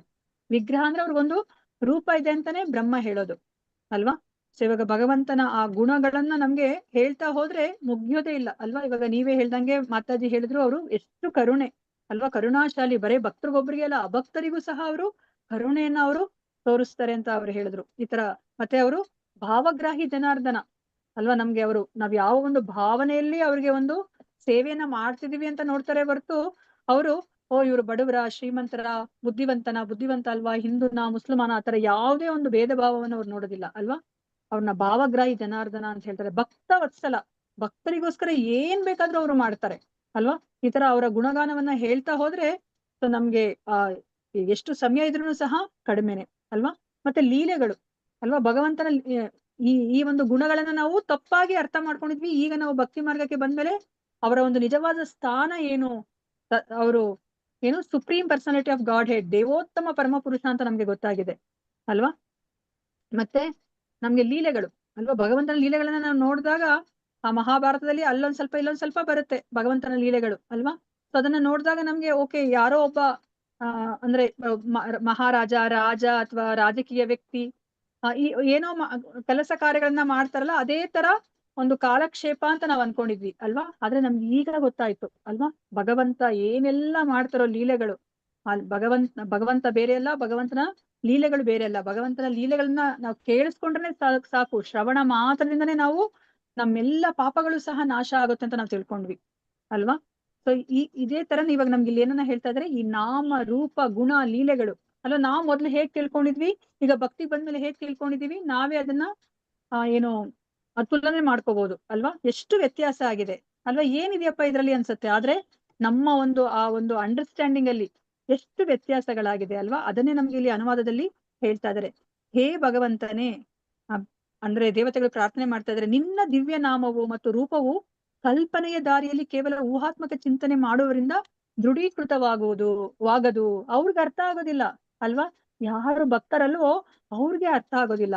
ಆದ್ರೆ ನಿನ್ನ ನಾಮ ರೂಪ ಮತ್ತು ಗುಣಗಳನ್ನು ಭಕ್ತಿ ಸೇವೆಯ ಮೂಲಕ ಮಾತ್ರ ದೃಢಪಡಿಸಬಹುದು. ನಮ್ಗೆ ಹೇಗೆ ಅರ್ಥ ಆಯ್ತು ಇವಾಗ, ಭಗವಂತನ ನಾಮದಲ್ಲಿ ಕೃಷ್ಣ ಅಂತಂದ್ರೆ ಬರೇ ಅದು 2 ಅಕ್ಷರ ಅಲ್ಲ ಅಲ್ವಾ. ಕೃಷ್ಣ ಅಂದ್ರೆ ಸರ್ವಾಕರ್ಷಕ ಅಲ್ವಾ. ಆ ಒಂದು ನಾಮವನ್ನ ಹೇಳಿದ್ರೇನೆ ಆ ಒಂದು ಅಜಮಿಳ ಅಲ್ವಾ, ನಾರಾಯಣ ಅಂತ ಕೂಗಿದ ಮಾತ್ರಕ್ಕೆನೆ ಅವನ್ಗೆ ಭಗವಂತನ ಲೋಕಕ್ಕೆ ಹೋಗೋ ಅರ್ಹತೆ ಆಗೋಯ್ತು, ಎಲ್ಲ ಪಾಪಗಳು ನಾಶ ಆಗೋಯ್ತು ಅಲ್ವಾ. ಸೊ ಗೋವಿಂದ ಅಂತ ಕರೆದಿದ್ ಮಾತ್ರಕ್ಕೆನೆ ದ್ರೌಪದಿಗೆ ಅವರು ಸೀರೆಯನ್ನ ಕೊಟ್ಟು ಅವಳ ಮಾನವನ ರಕ್ಷಣೆ ಮಾಡ್ತಾರೆ ಅಲ್ವಾ. ಮತ್ತೆ ಹರಿ ಅಂತ ಕೂಗಿದ ತಕ್ಷಣನೇ ಅವ್ರು ಗಜೇಂದ್ರನನ್ನ ಅವರು ಕಾಪಾಡ್ತಾರೆ ಅಲ್ವಾ. ಸೊ ಇದೆಲ್ಲ ಭಗವಂತನ ಆ ನಾಮದಲ್ಲಿ ಅಷ್ಟು ಶಕ್ತಿ ಇದೆ ಅಂತ ಹೇಳ್ಬಿಟ್ಟು ನಮ್ಗೆ ಈ ಭಕ್ತಿಗೆ ಬಂದ್ಮೇಲೆ ನಮ್ಗೆ ಗೊತ್ತಾಗಿದ್ದು ಅಲ್ವಾ. ನಮ್ಗೆ ಚೈತನ್ಯ ಚರಿತಾಮೃತದಲ್ಲೂ ಅದನ್ನೇ ಹೇಳಿದ್ದಾರೆ ಚೈತನ್ಯ ಮಹಾಪ್ರಭುಗಳು. ಭಗವಂತ ಏನ್ ಮಾಡಿದ್ದಾರೆ, ಈ ಕಲಿಯುಗದಲ್ಲಿ ತನ್ನೆಲ್ಲ ಶಕ್ತಿಯನ್ನ ತನ್ನ ಹೆಸರಲ್ಲಿ ಇಟ್ಟಿದ್ದಾರೆ ಅವರು ಅಲ್ವಾ. ಮತ್ತೆ ನಮ್ಗೆ ಯಾವುದೇ ಒಂದು ನಿಯಮಗಳನ್ನ ಅವ್ರು ಹೇಳ್ತಾ ಇಲ್ಲ, ನೀವು ಸ್ನಾನ ಮಾಡ್ಕೊಂಡೇ ಹೇಳ್ಬೇಕು, ಪೂರ್ವದ ಕಡೆಗೆ ತಿರ್ಕೊಂಡು ಹೇಳ್ಬೇಕು, ಈ ತರನೇ ಮಾಡ್ಬೇಕು, ಆ ತರನೇ ಮಾಡ್ಬೇಕು ಅಂತ ಹೇಳ್ಬಿಟ್ಟು ಯಾವುದೇ ಒಂದು ರೂಲ್ಸ್ ಅಂಡ್ ರೆಗ್ಯುಲೇಷನ್ ಅನ್ನ ಅವ್ರು ಇಟ್ಟಿಲ್ಲ ಅಲ್ವಾ. ಬರೇ ಹೊಟ್ಟೆಲೆ ಮಾಡ್ಬೇಕು ಅಂತ ಇಟ್ಟಿಲ್ಲ. ಆದ್ರೆ ನಮ್ಮ ದುರ್ದೈವ ಏನು, ನಮ್ಗೆ ಆ ಹೆಸರಿನ ಮೇಲೆ ನಮ್ಗೆ ಯಾವುದೇ ಒಂದು ರತಿ ಅನ್ನೋದು ಬರ್ತಾ ಇಲ್ಲ ಅಲ್ವಾ. ಭಗವಂತ ಇಷ್ಟು ಸುಲಭ ಮಾರ್ಗವನ್ನ ಕೊಟ್ಟಿದ್ದಾನೆ ಅವನು ನಮ್ಗೆ ಕಲಿಯುಗದಲ್ಲಿ ಭಗವಂತನ ಬಳಿಗೆ ಹೋಗ್ಲಿಕ್ಕೆ. ಅದ್ರ ಹೆಸರು ಹೇಳಿದ್ರೆ ಸಾಕು, ನಾವು ಆ ಭಗವಂತನ ನಾಮವನ್ನು ತಗೊಂಡ್ರೆ ಹರೇರ್ ನಾಮ ಹರೇರ್ ನಾಮ ಹರೇರ್ ನಾಮೈವ ಕೇವಲಂ ಕಲೌ ನಾಸ್ತೈವ ಗತಿರನ್ಯತ ಅಲ್ವಾ, ನಾವು ಭಗವಂತನ ಬಳಿಗೆ ಹೋಗ್ಬೋದು. ಮತ್ತೆ ನಮ್ಗೆ ಪ್ರಭುಪಾದರನ್ನು ಸಹ ಈ ವಿಷಯವನ್ನ ಅಮೆರಿಕನ್ ವಿದ್ಯಾರ್ಥಿಗಳಿಗೆ ಹೇಳಿದಾಗ ಒಬ್ರು ಅದೇ ತರನೇ ಪ್ರಶ್ನೆ ಮಾಡ್ತಾರೆ ಅಲ್ವಾ, ಯಾಕೆ ಈ ಹರೇ ಕೃಷ್ಣ ಮಹಾಮಂತ್ರವನ್ನೇ ಹೇಳಿದ್ದನ್ನ ನೀವು 108 ಬಾರಿ ಮತ್ತೆ 16 ರೌಂಡ್ ಮಾಡಿ ಅಂತ ಹೇಳ್ತೀರಾ, ಅದ್ರ ಬದಲು ನಾನು ಜಾನ್ ಜಾನ್ ಜಾನ್ ಅಂತ ಹೇಳ್ತೀನಿ ಅಂತ ಹೇಳಿದಾಗ ಪ್ರಭುಪಾದ್ರು ಏನ್ ಹೇಳ್ತಾರೆ?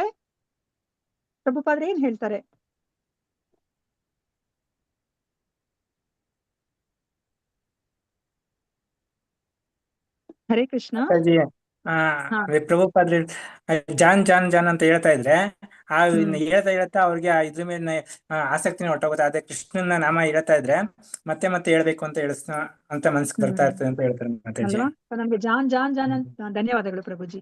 ಜಾನ್ ಜಾನ್ ಜಾನ್ ಅಂತ ಹೇಳ್ಕೊಂಡ್ರೆ ನಮ್ಗೆ ತಲೆನೋವು ಬಂದ್ಬಿಡುತ್ತೆ, ನಮ್ಗೆ ಸಾಕಪ್ಪ ಅಂತ ಅನ್ಸ್ಬಿಡುತ್ತೆ ಅಲ್ವಾ. ಆದ್ರೆ ಭಗವಂತನ ನಾಮ ಆ ತರ ಅಲ್ಲ.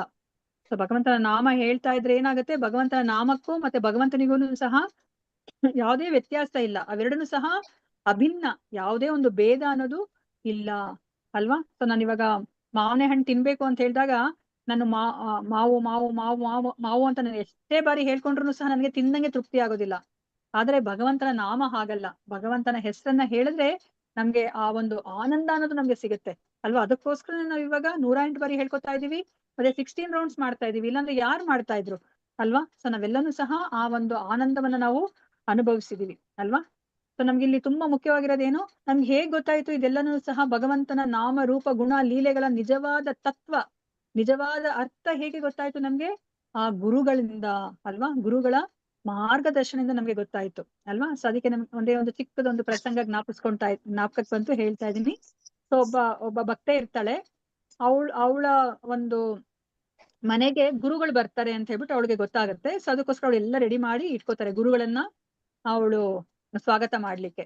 ಸೊ ಅದಾದ್ಮೇಲೆ ಕೃಷ್ಣನಿಗೂ ಸಹ ಆ ಭಕ್ತೆಯನ್ನ ಒಂದ್ ಸ್ವಲ್ಪ ಪರೀಕ್ಷೆ ಮಾಡಿಸ್ಬೇಕು ಅಂತ ಅನ್ಸುತ್ತೆ. ಅವನೇನ್ ಮಾಡ್ತಾನೆ, ಚಿಕ್ಕ ಕೃಷ್ಣನಾಗಿ ಪುಟ್ಟ ಬಾಲಕನಾಗಿ ಅವರು ಸಹ ಗುರುಗಳ ಜೊತೆ ಬರ್ತಾರೆ. ಆಗ ಆ ಭಕ್ತೆ ಮನೆಯಿಂದ ಹೊರಗಡೆ ಬಂದ್ಬಿಟ್ಟು ಗುರುಗಳ ಆಗಮನದ ನಿರೀಕ್ಷೆಯಲ್ಲಿ ಇರ್ತಾಳಲ್ಲ, ಅವಳು ನೋಡ್ತಾ ಇರ್ತಾಳೆ ಬರ್ತಾ ಇದಾರೆ ಗುರುಗಳು ಅಂತ ಹೇಳ್ಬಿಟ್ಟು. ಆಮೇಲೆ ಅವ್ರಿಗೆ ತಕ್ಷಣಕ್ಕೆ ಕಾಣಿಸ್ತಾರೆ, ಗುರುಗಳು ಕಾಣಿಸ್ತಾರೆ. ಆದ್ರೆ ಗುರುಗಳ ಜೊತೆ ಇವಾಗ ಯಾರು ಕಾಣಿಸ್ತಾ ಇದ್ದಾರೆ? ಆ ಪುಟ್ಟ ಗೋಪಾಲನು ಕಾಣಿಸ್ತಾ ಇದ್ದಾರೆ. ಆಗ ಅಂದ್ರೆ ಕೃಷ್ಣ ಮನ್ಸಲ್ಲಿ ಯೋಚನೆ ಮಾಡ್ತಾ ಇದ್ದಾನೆ, ನನ್ನ ಭಕ್ತೆ ಅಲ್ವಾ, ಸೊ ನೋಡೋಣಂತೆ. ಈಗ ನಾನ್ ಬರೋದು ಅವಳು ಗೊತ್ತಿಲ್ಲ, ಈಗ ಅನ್ಎಕ್ಸ್ಪೆಕ್ಟೆಡ್ ಆಗಿ ಬರ್ತಾ ಇದೀನಿ, ಈಗ ಅವಳು ಯಾರನ್ನ ಫಸ್ಟ್ ಅವಳು ಸ್ವಾಗತ ಮಾಡ್ತಾಳೆ ನೋಡೋಣಂತೆ ಅಂತ ಹೇಳ್ಬಿಟ್ಟು ಕೃಷ್ಣ ಯೋಚನೆ ಮಾಡ್ತಾ ಇರ್ತಾರೆ. ಅದಾದ್ಮೇಲೆ ಮನೆ ಹತ್ರ ಬಂದಾಗ ಅವಳೇನ್ ಮಾಡ್ತಾಳೆ, ಬೇಗ ಹೊರಗಡೆ ಬಂದ್ಬಿಟ್ಟು ಆ ಕೃಷ್ಣನ ಬಳಿಗೆ ಬರ್ತಾಳೆ. ಕೃಷ್ಣನ ಬಳಿಗೆ ಕೃಷ್ಣನಿಗೆ ಸಂತೋಷ ಆಗುತ್ತೆ, ಓ ನನ್ನನ್ನ ಅವಳು ಫಸ್ಟ್ ಬೀಳ್ಕೊಡೋದಕ್ಕೆ ನನ್ನನ್ನ ಫಸ್ಟ್ ಸ್ವಾಗತ ಮಾಡ್ಲಿಕ್ಕೆ ಬರ್ತಾ ಇದ್ದಾಳೆ ಅಂತ ಹೇಳ್ಬಿಟ್ಟು ಅವನಿಗೆ ಖುಷಿ ಆಗುತ್ತೆ. ಆದ್ರೆ ಅವಳೇನ್ ಮಾಡ್ತಾಳೆ ಅಂತಂದ್ರೆ ಕೃಷ್ಣನ ಕೈಯನ್ನ ಇಟ್ಕೊಂಡ್ಬಿಟ್ಟು ಬೇಗ ಕರ್ಕೊಂಡು ಹೋಗ್ತಾಳೆ. ಕೃಷ್ಣನನ್ನ ಕರ್ಕೊಂಡು ಹೋಗ್ಬಿಟ್ಟು ಮನೆ ಒಳಗೆ ಕರ್ಕೊಂಡು ಹೋಗ್ಬಿಟ್ಟು, ನೋಡು ಇವಾಗ ಗುರುಗಳು ಬರ್ತಾ ಇದ್ದಾರೆ, ನೀನು ನನಗೆ ಸಹಾಯ ಮಾಡ್ಬೇಕು, ನೀನು ಈ ಒಂದು ಹೂವಿನ ತಟ್ಟೆನ ನೀನ್ ಇಟ್ಕೋ. ಯಾಕಂದ್ರೆ ಅವಳು 2-3 ತಟ್ಟೆಗಳಿದೆ ಅವಳ ಕೈಯಲ್ಲಿ, ಅಂದ್ರೆ ಗುರುಗಳನ್ನ ಸ್ವಾಗತ ಮಾಡ್ಲಿಕ್ಕೆ. ಅದಕ್ಕೆ ನೀನ್ ನನಗೆ ಸಹಾಯ ಮಾಡ್ಬೇಕು, ನೀನು ಒಂದು ಹೂವಿನ ತಟ್ಟೆ ಇಟ್ಕೋ ಅಂತ ಹೇಳ್ಬಿಟ್ಟು. ಆಗ ಕೃಷ್ಣನಿಗೆ ಅವಕ್ಕ ಹೋಗ್ಬಿಡುತ್ತೆ, ಏನ್ ಹೇಳ್ತಾ ಇದ್ದಾಳೆ ಇವಳು, ನಾನು ಈ ತಟ್ಟೆನ ಇಟ್ಕೊಳದ, ನಾನು ದೇವೋತ್ತಮ ಪರಮಪುರುಷ, ನನ್ನ ದರ್ಶನಕ್ಕೋಸ್ಕರ ಯೋಗಿಗಳೆಲ್ಲ ಎಷ್ಟು ಸಹಸ್ರಾರು ವರ್ಷಗಳ ಕಾಲ ತಪಸ್ಸನ್ನ ಮಾಡ್ತಾರೆ ಅಲ್ವಾ. ಅವರು ತುದಿಗಾಲಲ್ಲಿ ಕಾಯ್ತಾ ಇರ್ತಾರೆ ಯೋಗಿಗಳು, ಮತ್ತೆ ಜ್ಞಾನಿಗಳು ಎಲ್ಲರೂ ಸಹ ನನ್ನ ದರ್ಶನವನ್ನ ಪಡ್ಕೊಳ್ಲಿಕ್ಕೆ. ಇದೇನಿದು ಇವಳು ಈ ತರ ಮಾಡ್ತಾ ಇದ್ದಾಳೆ ಅಂತ ಹೇಳ್ಬಿಟ್ಟು, ನೀನು ಗೊತ್ತಾ ನಾನು ಯಾರು ಅಂತ ಹೇಳಿದಾಗ, ಹಾ ನನಗೆ ಗೊತ್ತು, ಆದ್ರೆ ನೀನು ಈ ತಟ್ಟೆನ ಇಟ್ಕೊಂಡು ನನಗೆ ಇವಾಗ ಒಂದ್ ಸ್ವಲ್ಪ ಸಹಾಯ ಮಾಡು ಅಂತ. ನೀನು ಗೊತ್ತಾ, ನೀನ್ ಇವಾಗ ಏನೆಲ್ಲ ನಿನ್ನ ಈ ಒಂದು ರೂಪ ಇದೆ, ನಿನ್ನ ಈ ಎಲ್ಲಾ ಅವಯವಗಳು, ಅಂಗಾಂಗಗಳು, ನಿನ್ನ ಈ ಇಂದ್ರಿಯಗಳು, ಇವನ್ನೆಲ್ಲ ಯಾರು ಕೊಟ್ಟಿರೋದು? ನಾನೇ ಕೊಟ್ಟಿರೋದು ಅಂತ. ಅದೆಲ್ಲ ನನಗೆ ಗೊತ್ತಿದೆ, ಆದ್ರೆ ನೀನ್ ಇವಾಗ ನನಗೆ ಸಹಾಯ ಮಾಡ್ಬೇಕು ಅಂತ. ಸೊ ಅವಾಗ ಮತ್ತೆ ಕೃಷ್ಣ ಇನ್ನ ಕೇಳ್ತಾರೆ, ಇವಾಗ ಇದೆಲ್ಲ ಕೊಡ್ತಾ ಇರೋದು ನಾನೇ, ಆದ್ರೆ ನಿನ್ಗೆ ಇವಾಗ ಎಲ್ಲರೂ ಸಹ ನನ್ನ ದರ್ಶನಕ್ಕೋಸ್ಕರ ತಪಸ್ತಾ ಇರ್ತಾರೆ, ನೀನೇನ್ ಇದ್ ಮಾಡ್ತಾ ಇದೀಯ ಅಂದಾಗ, ಹೌದು ನೀನೇನೆ ಅದೆಲ್ಲ ಕೊಟ್ಟಿರೋದು, ಆದ್ರೆ ನೀನ್ ಇದನ್ನ ನನಗ್ ಮಾತ್ರ ಕೊಟ್ಟಿಲ್ಲ, ಸಕಲ ಜೀವರಾಶಿಗಳಿಗೂ ಸಹ ನೀನು ಕೊಟ್ಟಿದ್ಯಾ, ಒಂದು ದೇಹವನ್ನ ಕೊಟ್ಟಿದ್ಯಾ, ಇಂದ್ರಿಯಗಳನ್ನ ಕೊಟ್ಟಿದ್ಯಾ, ಅವಯವಗಳನ್ನೆಲ್ಲ ಕೊಟ್ಟಿದ್ಯಾ, ಬುದ್ಧಿಯನ್ನ ಕೊಟ್ಟಿದ್ಯಾ, ಆದ್ರೆ ಇದನ್ನ ಹೇಗೆ ಬಳಕೆ ಮಾಡ್ಬೇಕು ಅನ್ನೋದನ್ನ ನನಗೆ ಹೇಳ್ಕೊಟ್ಟಿರೋದು ನನ್ನ ಗುರುಗಳು. ಅದಕ್ಕೋಸ್ಕರ ಅವರೇನೆ ಶ್ರೇಷ್ಠ, ಅದಕ್ಕೋಸ್ಕರ ನೀನು ನನ್ಗೆ ಸಹಾಯ ಮಾಡು, ನಾನು ಇವಾಗ ಅವ್ರನ್ನ ಮನೆಗೆ ಇವಾಗ ಸ್ವಾಗತಿಸ್ಬೇಕು ಅಂತ ಹೇಳ್ಬಿಟ್ಟು ಹೇಳ್ತಾರಂತೆ. ಆಗ ಕೃಷ್ಣನಿಗೆ ತುಂಬಾ ಸಂತೋಷ ಆಗತ್ತಂತೆ. ನೋಡಿ ಇವಾಗ ನಮ್ಗುನು ಹಾಗೇನೆ ಅಲ್ವಾ, ಇವಾಗ ಈ ಭಕ್ತಿ ಮಾರ್ಗಕ್ಕೆ ಬರ್ಲಿಲ್ಲ ಅಂತಂದ್ರೆ ನಮ್ಗೆ ಗುರುಗಳು ಇದನ್ನೆಲ್ಲ ಹೇಳ್ಕೊಡ್ಲಿಲ್ಲ ಅಂದ್ರೆ ನಮ್ಗೆ ಗೊತ್ತೇ ಆಗ್ತಿರ್ಲಿಲ್ಲ. ಭಗವಂತನ ನಾಮ ರೂಪ ಗುಣ ಲೀಲೆಗಳು ನಾವ್ ಇವಾಗ ಮೊದ್ಲು ಹೇಗೆ ನಾವು ತಿಳ್ಕೊಂಡಿದ್ವಿ ಭಕ್ತಿಗೆ ಮರ್ಲಿಕ್ಕೆ ಮುಂಚೆ ಅಷ್ಟೇ ಅಂತ ಅನ್ಕೊಂತಿದ್ವಿ. ನಮ್ ತರನೇ ಒಂದ್ ಹೆಸರು ಕೃಷ್ಣ ಅನ್ನೋದು ಅಲ್ವಾ. ಕೃಷ್ಣನ ರೂಪನು ಸಹ ನಮ್ ತರನೇ ಒಂದ್ ರೂಪ ಸ್ವಲ್ಪ ಅವರು ತುಂಬಾ ಸುಂದರವಾಗಿರ್ಬೋದು, ಅಥವಾ ನವ ಯೌವನದಲ್ಲಿ ಇರಬಹುದು, ಅಥವಾ ಕೃಷ್ಣನ ಗುಣ ಓಕೆ ಒಂದ್ ಸ್ವಲ್ಪ ನಮ್ಗಿನ ಬುದ್ಧಿಶಾಲಿ ಇರ್ಬೋದು, ನಮ್ಗಿನ ಶಕ್ತಿಶಾಲಿ ಇರ್ಬೋದು, ಅಥವಾ ನಮ್ಗಿನ ತುಂಬಾ ಸೂಕ್ಷ್ಮಮತಿ ಇರ್ಬೋದು ಅಂತ ನಾವ್ ಅಷ್ಟೇ ಅರ್ಥ ಮಾಡ್ಕೊತಾ ಇದ್ವಿ ಅಲ್ವಾ. ಭಗವಂತನ ಲೀಲೆಗಳು ಅಷ್ಟೇ ಅಲ್ವಾ. ಇವಾಗ ಭಗವಂತ ಏನ್ ಲೀಲೆಗಳು ಮಾಡಿದ್ದಾರೆ, ಅವರು ಸಹ ಊಟ ಮಾಡಿದ್ದಾರೆ, ಅವರು ಸಹ ಗೆಳೆಯರ ಜೊತೆ ಆಟ ಆಡಿದ್ದಾರೆ ಅಲ್ವಾ. ಅವರು ಸಹ ಯಾರೋ ಚಿಕ್ಕ ಮಕ್ಕಳು ಕದೀತಾರಲ್ವಾ, ಅದೇ ತರ ಅವರು ಒಂದ್ ಸ್ವಲ್ಪ ಬೆಣ್ಣೆನ ಕದ್ದಿದ್ದಾರೆ. ಮತ್ತೆ ಮಕ್ಕಳನ್ನು ಸಹ ಅವರು ಸಹ ಹೆಣ್ಮಕ್ಳ ಜೊತೆ ಅವರು ಕೀಟ್ಲೆ ಮಾಡ್ತಾರೆ, ಅದೇ ತರನೇ ಕೃಷ್ಣ ಮಾಡಿದ್ದಾರೆ ಅಂತ ನಾವ್ ಅಷ್ಟೇ ಅರ್ಥ ಮಾಡ್ಕೊತಿದ್ವಿ ಅಲ್ವಾ. ಮತ್ತೆ ಇವಾಗ ಒಂದ್ ಮಗು ಗಲಾಟೆ ಮಾಡಿದ್ರೆ ಅಮ್ಮ ಕಟ್ ಹಾಕ್ತಾಳೆ, ಅದೇ ತರನೇ ಈ ಕೃಷ್ಣನನ್ನ ಕಟ್ ಹಾಕಿದ್ದಾರೆ ಅಂತ ನಾವ್ ಅನ್ಕೋತಾ ಇದ್ವಿ ಅಲ್ವಾ. ಇಲ್ಲ ಅಲ್ವಾ, ಆ ಭಗವಂತ ಯಾರು ಅಂತ ಅರ್ಥ ಮಾಡ್ಕೊಂಡ್ಮೇಲೆ ಈಗ ಅವ್ರು ಏನೆಲ್ಲ ಮಾಡಿದರೆ ಆ ಎಲ್ಲ ಲೀಲೆಗಳಿಗೂ ಸಹ ಎಷ್ಟು ಮಹತ್ವ ಬಂದಿದೆ ಅಲ್ವಾ. ದಾಮೋದರ ಲೀಲೆನ ನಾವೊಬ್ರೇ ಅಲ್ಲ ಅಲ್ವಾ, ಎಲ್ಲ ಪರಿತ್ಯಾಗಿಗಳು, ಎಲ್ಲವನ್ನ ಪರಿತ್ಯಾಗ ಮಾಡಿರುವಂತಹ ಸಾಧು ಸಂತರು, ಸತ್ಪುರುಷರು, ಮಹಾಜನರು ಎಲ್ಲರೂ ಕೊಂಡಾಡ್ತಾರೆ ಅಲ್ವಾ. ಅದ್ರಲ್ಲಿ ಏನಿಲ್ಲ, ಕಟ್ಟಾಕಿರೋದನ್ನ ಏನ್ ಅಲ್ಲಿ ಕೊಂಡಾಡೋದಿದೆ ಅಲ್ವಾ. ಯಾಕಂದ್ರೆ ಅವ್ರಿಗೆ ಗೊತ್ತು ಆ ಭಗವಂತನ ಸ್ಥಾನ ಏನು ಅಂತ, ಯಾರ್ ಕಟ್ಟಾಕಿಸ್ಕೊಂಡಿದ್ದಾರೆ ಅಂತ ಗೊತ್ತಿದೆ, ಮತ್ತೆ ಯಾರ್ ಕಟ್ಟಾಕಿದ್ದಾರೆ ಅಲ್ವಾ, ಏನ್ರಿಂದ ಕಟ್ಟಾಕಿದ್ದಾರೆ ಅದೆಲ್ಲನೂ ಸಹ ಮುಖ್ಯ ಆಗತ್ತೆ ಅಲ್ವಾ. ಸೊ ಅದಕ್ಕೋಸ್ಕರ ಈ ನಾಮ ರೂಪ ಗುಣ ಲೀಲೆಗಳನ್ನ ನಾವು ಅರ್ಥ ಮಾಡ್ಕೋಬೇಕಂತಂದ್ರೆ ನಾನು ರ್ಯಾಂಕ್ ಹೋಲ್ಡರು, ನಾನು ಇಂಗ್ಲಿಷ್ ಅಲ್ಲಿ ನನಗೆ ಇಷ್ಟು ಏನು ಜ್ಞಾನ ಇದೆ, ಸಂಸ್ಕೃತ್ ಅಲ್ಲಿ ನನಗೆ ಇಷ್ಟು ಜ್ಞಾನ ಇದೆ, ನನ್ಗೆ ಇಷ್ಟೊಂದು ಭಾಷೆಗಳು ಬರುತ್ತೆ, ಇಲ್ಲ, ಅವಾಗ ನಮ್ಗೆ ಅರ್ಥ ಆಗೋದಿಲ್ಲ ಅಲ್ವಾ. ಯಾವಾಗ ಅರ್ಥ ಆಗುತ್ತೆ ಅಂತಂದ್ರೆ ಭಕ್ತಿಯಿಂದ ಮಾತ್ರನೇ ಅರ್ಥ ಆಗುತ್ತೆ ಅಂತ ಹೇಳ್ಬಿಟ್ಟು ನಮ್ಗಿಲ್ಲಿ ದೇವತೆಗಳು ಹೇಳ್ತಾ ಇದ್ದಾರೆ. ಸೊ ಭಾವಾರ್ಥ ಇದು ತುಂಬಾ ದೊಡ್ಡದಾಗಿರುವಂತಹ ಭಾವಾರ್ಥ. ಸೊ ಇದನ್ನ ನಮ್ಗೆ ಭಗವಂತನ ನಾಮದ ಬಗ್ಗೆ ಹೇಳ್ತಾ ಇದ್ದಾರೆ, ಪ್ರಭುಪಾದರು ರೂಪದ ಬಗ್ಗೆ, ಗುಣ ಲೀಲೆಗಳು ಅದ್ರ ಬಗ್ಗೆ ಎಲ್ಲ ಹೇಳ್ತಾ ಹೋಗ್ತಾರೆ ಅಲ್ವಾ. ಭಗವಂತನ ಹೆಸರುನು ಅಷ್ಟೇ ಕೃಷ್ಣ ಅವನ ಹೆಸರು ಅಲ್ವಾ. ಆದ್ರೆ ಭಗವಂತನಿಗೆ ಯಾವ ಹೆಸರಿಂದ ಕೂಗಿದ್ರೆ ಅವ್ರಿಗೆ ತುಂಬಾ ಖುಷಿ ಆಗತ್ತೆ, ಕೃಷ್ಣ ಅಂತ ಕೂಗಿದ್ರೆ ಖುಷಿ ಆಗುತ್ತಾ, ಅಥವಾ ಬೇರೆ ಇನ್ಯಾವ್ದಾದ್ರು ಹೆಸರಿಂದ ಕೂಗಿದ್ರೆ ಅವ್ರಿಗೆ ಖುಷಿ ಆಗತ್ತಾ? ಹರೇ ಕೃಷ್ಣ. ಶ್ಯಾಮ್.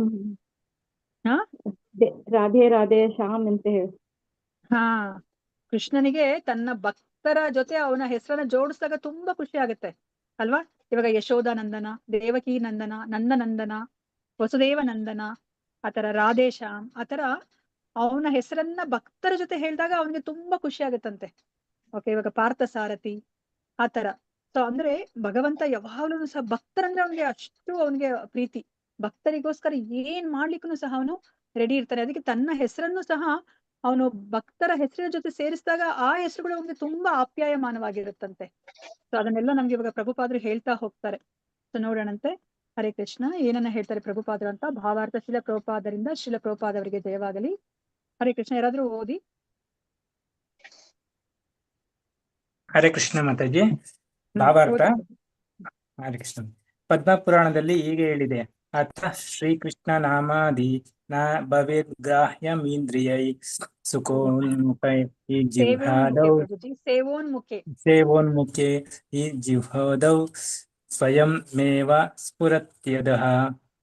ಭೌತಿಕವಾಗಿ ಕಲುಷಿತವಾದ ತನ್ನ ಇಂದ್ರಿಯಗಳ ಮೂಲಕ ವ್ಯಕ್ತಿಯು ಕೃಷ್ಣನ ನಾಮ ರೂಪ ಗುಣ ಮತ್ತು ಲೀಲೆಗಳ ದಿವ್ಯ ಸ್ವಭಾವವನ್ನು ತಿಳಿಯಲಾರನು. ಭಗವಂತನಿಗೆ ದಿವ್ಯ ಸೇವೆ ಸಲ್ಲಿಸುವ ಮೂಲಕ ವ್ಯಕ್ತಿಯು ಆಧ್ಯಾತ್ಮಿಕವಾಗಿ ತೊಯ್ದವನಾದಾಗ ಭಗವಂತನ ಆ ದಿವ್ಯ ನಾಮ ರೂಪ ಗುಣ ಮತ್ತು ಲೀಲೆಗಳು ಅವನಿಗೆ ಗೋಚರವಾಗುವು. ಕೃಷ್ಣನು ಮತ್ತು ಅವನ ದಿವ್ಯವಾದ ನಾಮ ರೂಪ ಮತ್ತು ಚಟುವಟಿಕೆಗಳೆಲ್ಲವೂ ದಿವ್ಯ ಸ್ವರೂಪವುಳ್ಳವಾದುದರಿಂದ ಜನಸಾಮಾನ್ಯರು ಅಥವಾ ಸ್ವಲ್ಪ ಮುಂದುವರಿದವರು ಅವನ್ನು ತಿಳಿಯಲಾರರು. ಭಕ್ತರಲ್ಲದ ಮಹಾವಿದ್ವಾಂಸರು ಕೂಡ ಕೃಷ್ಣನನ್ನು ಕಾಲ್ಪನಿಕ ವ್ಯಕ್ತಿಯೆಂದು ಭಾವಿಸುತ್ತಾರೆ. ಕೃಷ್ಣನು ವಾಸ್ತವಿಕವಾಗಿ ಚಾರಿತ್ರಿಕ ಪುರುಷನಾಗಿದ್ದು ಕುರುಕ್ಷೇತ್ರ ಯುದ್ಧಭೂಮಿಯಲ್ಲಿ ಅವನ ಉಪಸ್ಥಿತಿಯು ಮಹಾಭಾರತದಲ್ಲಿ ದಾಖಲೆಯಾಗಿದೆ. ಆದರೂ ವಿದ್ವಾಂಸರು ಮತ್ತು ವ್ಯಾಖ್ಯಾನಕಾರರು ಎನಿಸಿಕೊಂಡವರು ಈ ಸಂಗತಿಯನ್ನು ನಂಬುವುದಿಲ್ಲವಾದರೂ ಅವರು ಭಗವದ್ಗೀತೆಯ ಮೇಲೆ ಮತ್ತು ಇತರ ಚಾರಿತ್ರಿಕ ದಾಖಲಾತಿಗಳ ಮೇಲೆ ವ್ಯಾಖ್ಯಾನಗಳನ್ನು ಬರೆಯಲು ಒತ್ತಾಯವನ್ನು ಹೊಂದಿರುತ್ತಾರೆ. ಸೇವೋನ್ಮುಖೇ ಹಿ ಜಿಹ್ವಾದೌ ಸ್ವಯಮೇವ ಸ್ಫುರತ್ಯದಃ. ವ್ಯಕ್ತಿಯು ಪರಿಪೂರ್ಣ ಪ್ರಜ್ಞೆಯೊಂದಿಗೆ ಕೃಷ್ಣನ ಸೇವೆಯಲ್ಲಿ ನಿರತನಾಗಿದ್ದರೆ ಮಾತ್ರ ಅವನಿಗೆ ಕೃಷ್ಣನ ದಿವ್ಯನಾಮ, ರೂಪ, ಗುಣಗಳು ಮತ್ತು ಚಟುವಟಿಕೆಗಳು ಗೋಚರಿಸಬಲ್ಲವು. ಇದನ್ನು ಭಗವದ್ಗೀತೆಯಲ್ಲಿ ಕೃಷ್ಣನ ಸ್ವಂತದ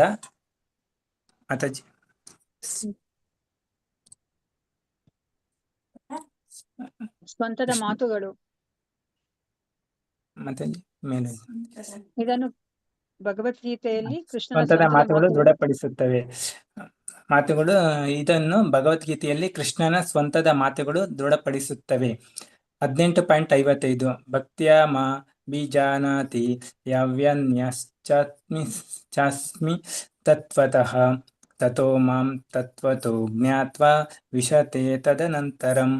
ಭಕ್ತಿ ಸೇವೆಯ ಮೂಲಕ ಮಾತ್ರವೇ ವ್ಯಕ್ತಿಯು ದೇವೋತ್ತಮ ಪರಮಪುರುಷನನ್ನು ಅವನ ಯಥಾರೂಪದಲ್ಲಿ ಅರಿತುಕೊಳ್ಳಬಲ್ಲನು ಮತ್ತು ಅಂತಹ ಭಕ್ತಿಯಿಂದ ಒಬ್ಬನು ಪರಮಪ್ರಭುವಿನ ಬಗೆಗೆ ಪರಿಪೂರ್ಣ ಪ್ರಜ್ಞೆಯಲ್ಲಿದ್ದರೆ ಅವನು ಭಗವಂತನ ಸಾಮ್ರಾಜ್ಯವನ್ನು ಪ್ರವೇಶಿಸಬಲ್ಲನು. ಸೇವೋನ್ಮುಖದಿಂದ ಅಂದರೆ ಭಗವಂತನ ಸೇವೆಯಲ್ಲಿ ಸ್ವತಃ ನಿರತನಾಗುವುದರಿಂದ ವ್ಯಕ್ತಿಯು ದೇವೋತ್ತಮ ಪರಮಪುರುಷನ ನಾಮ, ರೂಪ ಮತ್ತು ಗುಣಗಳನ್ನು ಸಾಕ್ಷಾತ್ಕರಿಸಬಲ್ಲನು. ಮಾತಾಜಿ, ಹರೇ ಕೃಷ್ಣ. ಧನ್ಯವಾದಗಳು. ಹರೇ ಕೃಷ್ಣ. ಧನ್ಯವಾದ ಸೊ ನಮ್ಗೆ ಮಾತಾಜಿ. ಇಲ್ಲಿ ಏನನ್ನ ಹೇಳ್ತಾ ಇದ್ದಾರೆ, ಸೊ ಇವಾಗ ನಮ್ಗೆ ಭಗವಂತನನ್ನ ಅರ್ಥ ಮಾಡ್ಕೋಬೇಕಂದ್ರೆ ನಾವ್ ಏನನ್ನ ಮಾಡ್ಬೇಕು ಅಂತ ಹೇಳ್ತಾ ಇದ್ದಾರೆ. ಹೇಗೆ ಅರ್ಥ ಮಾಡ್ಕೊಳ್ಲಿಕ್ಕೆ ಸಾಧ್ಯ? ಭಕ್ತಿ ಸೇವೆಯಿಂದ ಮಾತ್ರನೇ ಅರ್ಥ ಮಾಡ್ಕೊಳ್ಲಿಕ್ಕೆ ಸಾಧ್ಯ ಅಲ್ವಾ? ಆ ಸೇವೆ ಅನ್ನೋದು ತುಂಬಾ ಮುಖ್ಯ. ನಾವು ಭಗವಂತನಿಗೆ ಭಗವಂತನ ಭಕ್ತರಿಗೆ, ಗುರುಗಳಿಗೆ ನಾವು ಸೇವೆಯನ್ನ ಮಾಡ್ಬೇಕು.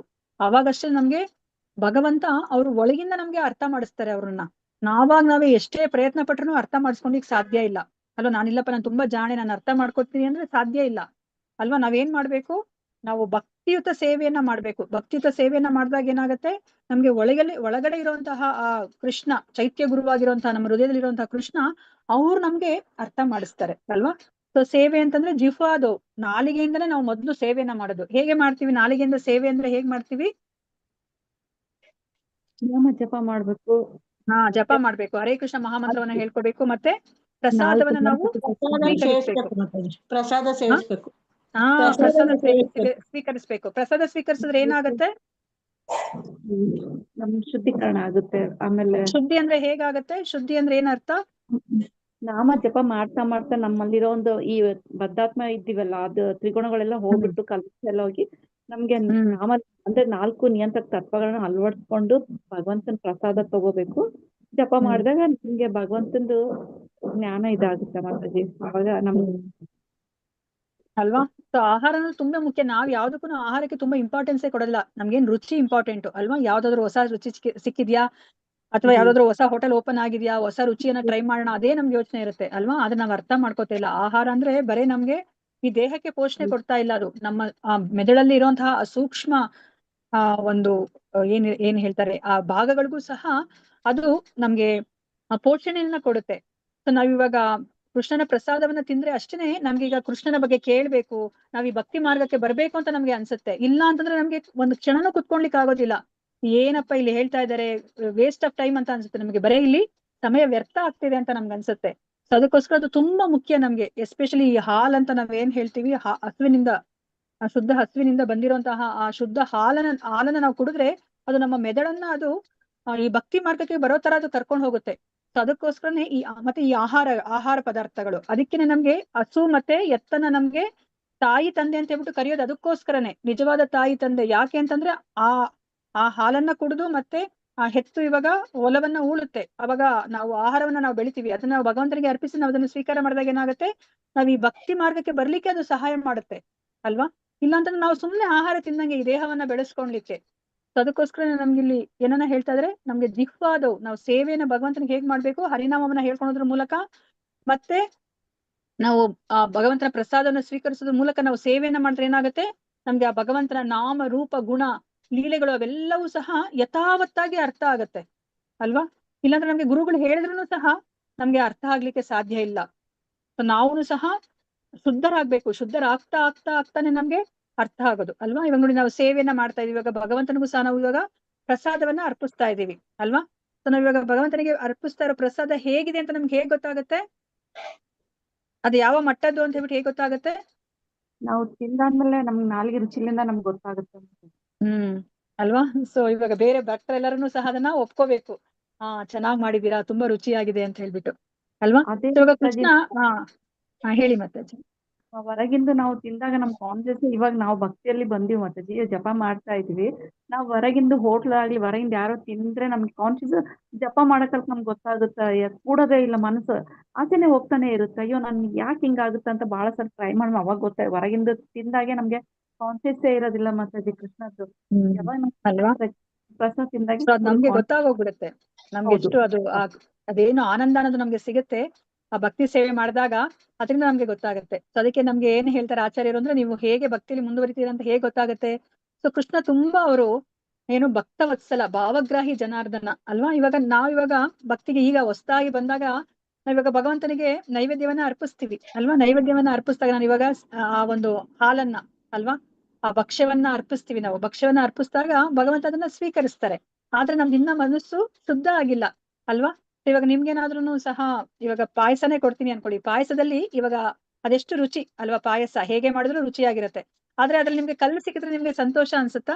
ಕಲ್ಲುಗಳು ಸಿಕ್ಕಿದ್ರೆ ಸಂತೋಷ ಅನ್ಸುತ್ತಾ? ಇಲ್ಲ ಮಾತಾಜಿ, ಇಲ್ಲ. ಇಲ್ಲ ಅಲ್ವಾ. ಸೊ ಅದೇ ತರ ನಾವಿವಾಗ ಭಗವಂತನಿಗೆ ನಾವು ಪ್ರಯತ್ನ ಪಡ್ತಾ ಇದೀವಿ ನಾವಿವಾಗ ಭಕ್ತಿ ಮಾಡ್ಲಿಕ್ಕೆ, ಆದ್ರೆ ನಮ್ಮ ಮನಸ್ಸು ಇನ್ನೂ ಶುದ್ಧ ಆಗಿಲ್ಲ. ನಾವಿವಾಗ ನಾವು ಮಾಡಿರುವಂತಹ ಪಾಯಸದಲ್ಲಿ ಅದು ಆ ಪ್ರಜ್ಞೆ ಯಾವ ತರ ಇದೆ ಅಂತಂದ್ರೆ ಅದನ್ನ ಪರಿಶುದ್ಧವಾಗಿಲ್ಲ. ಅದರಲ್ಲಿ ಅಂದ್ರೆ ಇವಾಗ ಅದನ್ನ ಈಕ್ವಲ್ ಟು ನಾವು ಕಲ್ಲುಗಳಿಗೆ ನಾವು ಹೋಲಿಸ್ಕೋಬಹುದು. ಅಂದ್ರೆ ನಾವು ಮಾಡ್ಕೊಡ್ತಾ ಇರುವಂತಹ ಪಾಯಸದಲ್ಲಿ, ಭಗವಂತನಿಗೆ ಅರ್ಪಿಸ್ತಾ ಇರೋ ಪಾಯಸದಲ್ಲಿ ಹೆಚ್ಚೆಚ್ಚು ಕಲ್ಲುಗಳಿದೆ ಅಲ್ವಾ. ಆದ್ರೂ ಸಹ ಭಗವಂತ ಎಷ್ಟು ಕರುಣಾಮಯಿ ಅಂದ್ರೆ ಅವ್ರು ಆ ಕಲ್ಲುಗಳನ್ನ ನೋಡ್ತಾ ಇಲ್ಲ ಅಲ್ವಾ, ಅವರು ಆ ಪಾಯಸವನ್ನ ನೋಡ್ತಾ ಇದ್ದಾರೆ. ಹೋ, ನನ್ನ ಮಗು ನನಗೆ ಇವತ್ತು ಪಾಯಸವನ್ನ ಭಕ್ತಿಯಿಂದ ಅರ್ಪಿಸಿದೆ ಅಂತ ಹೇಳ್ಬಿಟ್ಟು ಅಲ್ವಾ. ಇದೇ ತರ ನಾವು ಭಕ್ತಿಯಲ್ಲಿ ಮುಂದುವರಿತಾ ಇದ್ರೆ ಏನಾಗುತ್ತೆ, ನಾವು ನೆಕ್ಸ್ಟ್ ಮಾಡ್ತಾ ಇರುವಂತಹ ಪಾಯಸದಲ್ಲಿ ಕಲ್ಲುಗಳು ಜಾಸ್ತಿ ಆಗುತ್ತಾ ಕಡಿಮೆ ಆಗುತ್ತಾ? ಕಡಿಮೆ ಆಗುತ್ತೆ. ಕಲ್ಲುಗಳು ಕಡಿಮೆ ಆಗ್ತಾ ಹೋಗುತ್ತೆ ಅಲ್ವಾ. ಭಗವಂತನಿಗೆ ಅವಾಗ ಹೆಚ್ಚು ಹೆಚ್ಚು ಖುಷಿ ಬರ್ತಾ ಹೋಗುತ್ತೆ. ಕೊನೆಗೆ ನಾವು ಆ ಶುದ್ಧ ಭಕ್ತಿಯ ಹಂತಕ್ಕೆ ಬಂದಾಗ ಏನಾಗುತ್ತೆ, ಆ ಪಾಯಸದಲ್ಲಿ ಏನಿರುತ್ತೆ? ಸ್ವೀಟ್ ಇರುತ್ತೆ. ಕಲ್ಲುಗಳಿರುತ್ತಾ? ಇರಲ್ಲ. ಅಲ್ವಾ, ಒಂದು ಕಲ್ಲುನು ಇರೋದಿಲ್ಲ ಅಲ್ವಾ. ನಾವು ಆ ಒಂದು ಹಂತಕ್ಕೆ ಬರ್ಬೇಕು, ಆ ತರ ನಾವು ಸೇವೆಯನ್ನ ಮಾಡ್ಬೇಕು ಅಲ್ವಾ. ಸೊ ಇವಾಗ ನಾವು ಸೇವೆಯನ್ನ ಮಾಡಿದಾಗ ಸೊ ನಾವು ಪ್ರಮಾಣವನ್ನ ನೋಡ್ತೀವ ಅಥವಾ ಅದರ ಒಂದು ಗುಣವನ್ನ ನಾವು ನೋಡ್ತೀವ, ಕ್ವಾಲಿಟಿಯನ್ನ ನೋಡ್ತೀವ, ಕ್ವಾಂಟಿಟಿಯನ್ನ ನೋಡ್ತೀವ. ಅನ್ನೋ ದೊಡ್ಡ ಒಂದು ಬೇಸಿನಲ್ಲಿ ನಾನು ಪಾಯಸ ಮಾಡಿ ಇಡ್ತೀನಿ ಕೃಷ್ಣನಿಗೆ, ಅದು ತುಂಬಾ ಮುಖ್ಯನಾ, ಅಥವಾ ನಾನು ಆ ಪಾಯಸವನ್ನ ತುಂಬಾ ಪ್ರೀತಿಯಿಂದ ಒಂದು ಚಿಕ್ಕ ಒಂದು ಬಟ್ಲಲ್ಲೇ ಇರ್ಬೋದು, ಆ ಪಾಯಸವನ್ನ ಕೊಡೋದು ತುಂಬಾ ಮುಖ್ಯನಾ? ಪ್ರೀತಿಯಿಂದ ಸ್ವಲ್ಪ ಅಲ್ವಾ. ಅಂದ್ರೆ ಇವಾಗ ಅದ್ರಲ್ಲಿ ಎಷ್ಟೊಂದು ಕಲ್ಲುಗಳಿರೋಂಥದನ್ನ ದೊಡ್ಡದೊಂದು ಪಾತ್ರೆಯಲ್ಲಿ ಕೊಟ್ರು ಪ್ರಯೋಜನ ಇಲ್ಲ ಅಲ್ವಾ.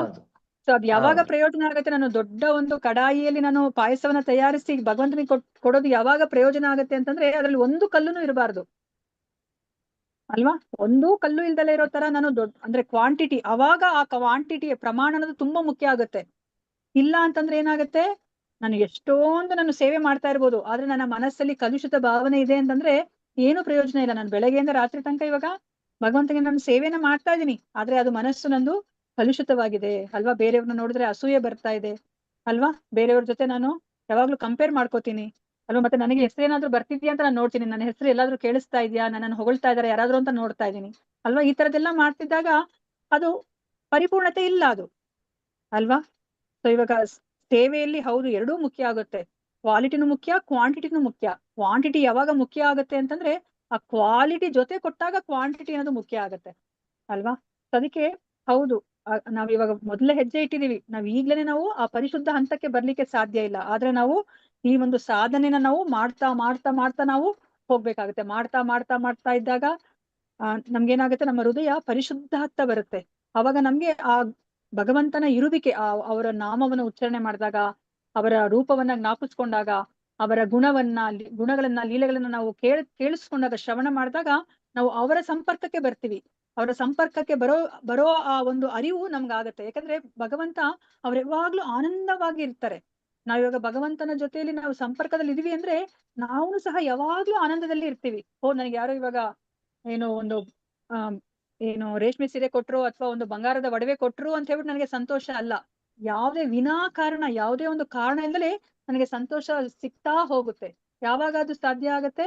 ನಾನು ಆ ಒಂದು ನಾಮವನ್ನ ಉಚ್ಚಾರಣೆ ಮಾಡಿದಾಗ, ಶುದ್ಧ ನಾಮ ಅಂತ ನಾವೇನ್ ಹೇಳ್ತೀವೋ, ನಾಮ ಏನು ಅಪರಾಧ ಇಲ್ದಲೆ ನಾವ್ ಯಾವಾಗ ಆ ಒಂದು ಭಗವಂತನ ನಾಮವನ್ನ, ಹರಿನಾಮವನ್ನ ನಾವು ತಗೋತೀವಿ, ಹರೇ ಕೃಷ್ಣ ಕೃಷ್ಣ ಕೃಷ್ಣ ಹರೇ ಹರೇ, ಹರೇ ರಾಮ ರಾಮ ರಾಮ ಹರೇ ಹರೇ ಅಲ್ಲ, ನಾವ್ ಹೇಳ್ತಾ ಇರೋದನ್ನ ನಾವು ಪ್ರತಿ ಒಂದು ಪದವನ್ನು ನಾವು ಕಿವಿಯಲ್ಲಿ ಕೇಳಿಸ್ಕೊಂತ ಹೋದಾಗ ಏನಾಗುತ್ತೆ?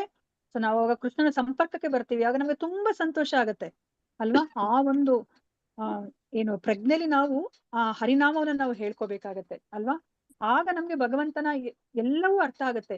ಅದಕ್ಕೆ ನಾವು ಭಗವಂತನನ್ನ ನಾವು ಅರ್ಥ ಮಾಡ್ಕೋಬೇಕು, ನಾಮರೂಪ ಗುಣಗಳನ್ನ ಅಂತಂದ್ರೆ ನಾವು ಭಕ್ತಿ ಮೂಲಕವೇ ಸಾಧ್ಯವೇ ಹೊರತು ನಾವು ಬೇರೆ ಇನ್ಯಾವುದೇ ಒಂದು ಮಾರ್ಗದಿಂದ ನಾವು ಅರ್ಥ ಮಾಡ್ಕೊಳ್ಲಿಕ್ಕೆ ಸಾಧ್ಯ ಇಲ್ಲ ಅಲ್ವಾ? ಇವಾಗ ನಮ್ಗೆ ಮಹಾಭಾರತ ಓದ್ದಾಗ್ಲೂ ಅಷ್ಟೇನೆ, ಬೇರೆಯವರೆಲ್ಲ ಏನು ಭಕ್ತರಲ್ದವ್ರು ಏನ್ ಯೋಚನೆ ಮಾಡ್ತಾರೆ? ಕೃಷ್ಣ ಒಬ್ಬ ಇತಿಹಾಸ ಪುರುಷ ಅಂತ ಅನ್ಕೋತಾರೆ ಅಲ್ವಾ? ಮತ್ತೆ ಅವ್ರೇನ್ ಮಾಡ್ತಾರೆ? ಕೃಷ್ಣನನ್ನ ಅರ್ಥನೇ ಮಾಡ್ಕೊಂಡಿಲ್ಲ. ಅವರು ಈ ಒಂದು ಮಹಾಭಾರತಕ್ಕೆ ವ್ಯಾಖ್ಯಾನವನ್ನ ಬರೀಲಿಕ್ಕೆ ಹೋಗ್ತಾರೆ ಅಲ್ವಾ? ಇದು ಎಷ್ಟು ಹಾಸ್ಯಾಸ್ಪದ ಅಲ್ವಾ? ಕೃಷ್ಣನನ್ನೇ ನಂಬೋದಿಲ್ಲ, ಅದು ಏನೋ ಒಂದು ಊಹಾಪೋಹ ಕಲ್ಪನೆ ಆಗಿರುವಂತಹ ಒಂದು ಏನೋ ಕತೆ ಅಂತ ಅನ್ಕೋತಾರೆ. ಅದಕ್ಕೊಂದು ವ್ಯಾಖ್ಯಾನವನ್ನ ಬರೀತಾರೆ ಅಲ್ವಾ? ಸೊ ಅಂದ್ರೆ ಈ ವ್ಯಾಖ್ಯಾನದ ಮೂಲಕ ಅವರು ಜನಗಳಿಗೆಲ್ಲ ಬೆಳಕನ್ನ ಕೊಡ್ಲಿಕ್ಕೆ ಹೊರಟಿದ್ದಾರೆ. ಆದ್ರೆ ಅವ್ರು ಅರ್ಥ ಮಾಡ್ಕೋತಾ ಇಲ್ಲ ಅಲ್ವಾ? ಈ ಭಾಗವತವು ನಮಗೆ ಬೆಳಕನ್ನ ಕೊಡುತ್ತೆ ಅಲ್ವಾ? ಆದ್ರೆ ಇವ್ರಿಗೆ ಭಗವಂತನ ಬಗ್ಗೆನೇ ಗೊತ್ತಿಲ್ಲ. ಗೊತ್ತಿಲ್ಲದಿರೋರು ಆ ಭಗವಂತನ ಕುರಿತಾಗಿ ವ್ಯಾಖ್ಯಾನವನ್ನ ಬರೆದ್ರೆ ಆ ಓದ್ದವ್ರಿಗೆ ಏನ್ ಸಿಗುತ್ತೆ ಅಲ್ವಾ? ಏನೂ ಸಿಗ್ಲಿಕ್ಕೆ ಸಾಧ್ಯ ಇಲ್ಲ. ಅದನ್ನ ನಮ್ಗೆ ಇಲ್ಲಿ ಪ್ರಭುಪಾದರು ಅರ್ಥ ಮಾಡಿಸ್ತಾ ಇದ್ದಾರೆ. ಸೊ ನೆಕ್ಸ್ಟ್ ಏನ್ ಹೇಳ್ತಾ ಇದ್ರೆ ಅಂತ ನೋಡೋಣ. ಹರೇ ಕೃಷ್ಣ. ಯಾರಾದ್ರೂ ಮತ್ತೊಬ್ರು ಓದಿ.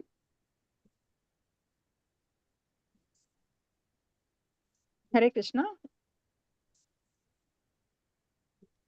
ಓದ್ಲ ಮಾತಾಜಿ?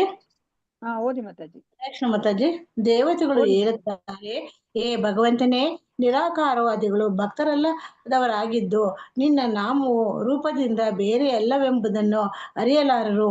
ಭಗವಂತನು ಪರಾತ್ಪರನಾದುದರಿಂದ ಅವನು ಮತ್ತು ನಿಜವಾದ ರೂಪ ಇವುಗಳ ನಡುವೆ ವ್ಯತ್ಯಾಸವಿಲ್ಲ. ಭೌತಿಕ ಜಗತ್ತಿನಲ್ಲಿ ನಾಮ ಮತ್ತು ರೂಪ ಎಂಬುವುಗಳೊಳಗೆ ವ್ಯತ್ಯಾಸವಿರುತ್ತದೆ. ಮಾವಿನ ಹಣ್ಣು ಮಾವು ಎಂಬ ಹೆಸರಿನಿಗಿಂತ ಬೇರೆಯಾಗಿದೆ. ಮಾವು ಎಂದು ಬರಿಯ ಜಪ ಮಾಡುವುದರಿಂದ ಒಬ್ಬನು ಮಾವಿನ ಹಣ್ಣಿನ ರುಚಿ ನೋಡಲಾರನು. ಭಗವಂತನ ಹೆಸರಿಗೂ ರೂಪಕ್ಕೂ ವ್ಯತ್ಯಾಸವಿಲ್ಲವೆಂದು ತಿಳಿದ ಭಕ್ತನು ಹರೇ ಕೃಷ್ಣ ಕೃಷ್ಣ ಕೃಷ್ಣ ಹರೇ ಹರೇ, ಹರೇ ರಾಮ ರಾಮ ರಾಮ ಹರೇ ಹರೇ ಎಂದು ನಾಮಜಪ ಮಾಡುತ್ತಾನೆ ಮತ್ತು ತಾನು ಸದಾ ಕೃಷ್ಣನ ಒಡನಾಟದಲ್ಲಿರುವುದನ್ನು ಸಾಕ್ಷಾತ್ಕರಿಸಿಕೊಳ್ಳುತ್ತಾನೆ. ಭಗವಂತನು ಪರಸ್ಪರ. ಧನ್ಯವಾದಗಳು. ಮಾತಾಡಿ. ಸೊ ಇಲ್ಲಿ ಏನನ್ನ ಹೇಳ್ತಾ ಇದ್ದಾರೆ? ಸೊ ನಮ್ಗೆ ಇದಕ್ಕಿಂತ ಮುಂಚೆ ಗೊತ್ತೇ ಇರ್ಲಿಲ್ಲ ಅಲ್ವಾ? ಹೆಸರುನು ಮತ್ತೆ ಭಗವಂತ ಎರಡು ಒಂದೇನದೇ ಗೊತ್ತಿರ್ಲಿಲ್ಲ ಅಲ್ವಾ? ನೋಡಿ, ಇವಾಗ ನಮ್ಗೆ ಮಾವನೆ ಹಣ್ಣು ಅಂತಂದ್ರೆ ಮಾವನೆ ಹಣ್ಣನ್ನೇ ನಾವು ತಿನ್ಬೇಕು, ಅವಾಗಲೇ ನಮ್ಗೆ ಅದ್ರ ರುಚಿ ಗೊತ್ತಾಗೋದು. ಎಷ್ಟೇ ನಾವು ಬರೇ ಬಾಯಲ್ಲಿ ಆ ಮಾವಿನ ಹಣ್ಣಿನ ಹೆಸರನ್ನ ಹೇಳಿದ್ರೆ ನಮ್ಗೆ ಅದು ಸಂತೃಪ್ತಿ ಸಿಗೋದಿಲ್ಲ ಅಲ್ವಾ? ಆದ್ರೆ ಭಗವಂತ ಆತರ ಅಲ್ಲ ನೋಡಿ, ಎಷ್ಟು ಶಕ್ತಿ ಇದೆ. ಭಗವಂತ ಬೇರೆ ಅಲ್ಲ, ಭಗವಂತನ ನಾಮ ಬೇರೆ ಅಲ್ಲ. ಸೊ ಅದಕ್ಕೆ ನಮ್ಗೆ ಆ ಒಂದು ಆನಂದವನ್ನ ನಾವು ಪಡಿಲಿಕ್ಕೆ ಸಾಧ್ಯ. ಆದ್ರೆ ಮಾವು ಅಂತ ನಾವ್ ಎಷ್ಟೇ ಹೇಳಿದ್ರು ಸಹ ನಾವು ಆನಂದವನ್ನ ಪಡಿಲಿಕ್ಕೆ ಸಾಧ್ಯ ಇಲ್ಲ. ಓದಿ ಮಾತಾಜಿ.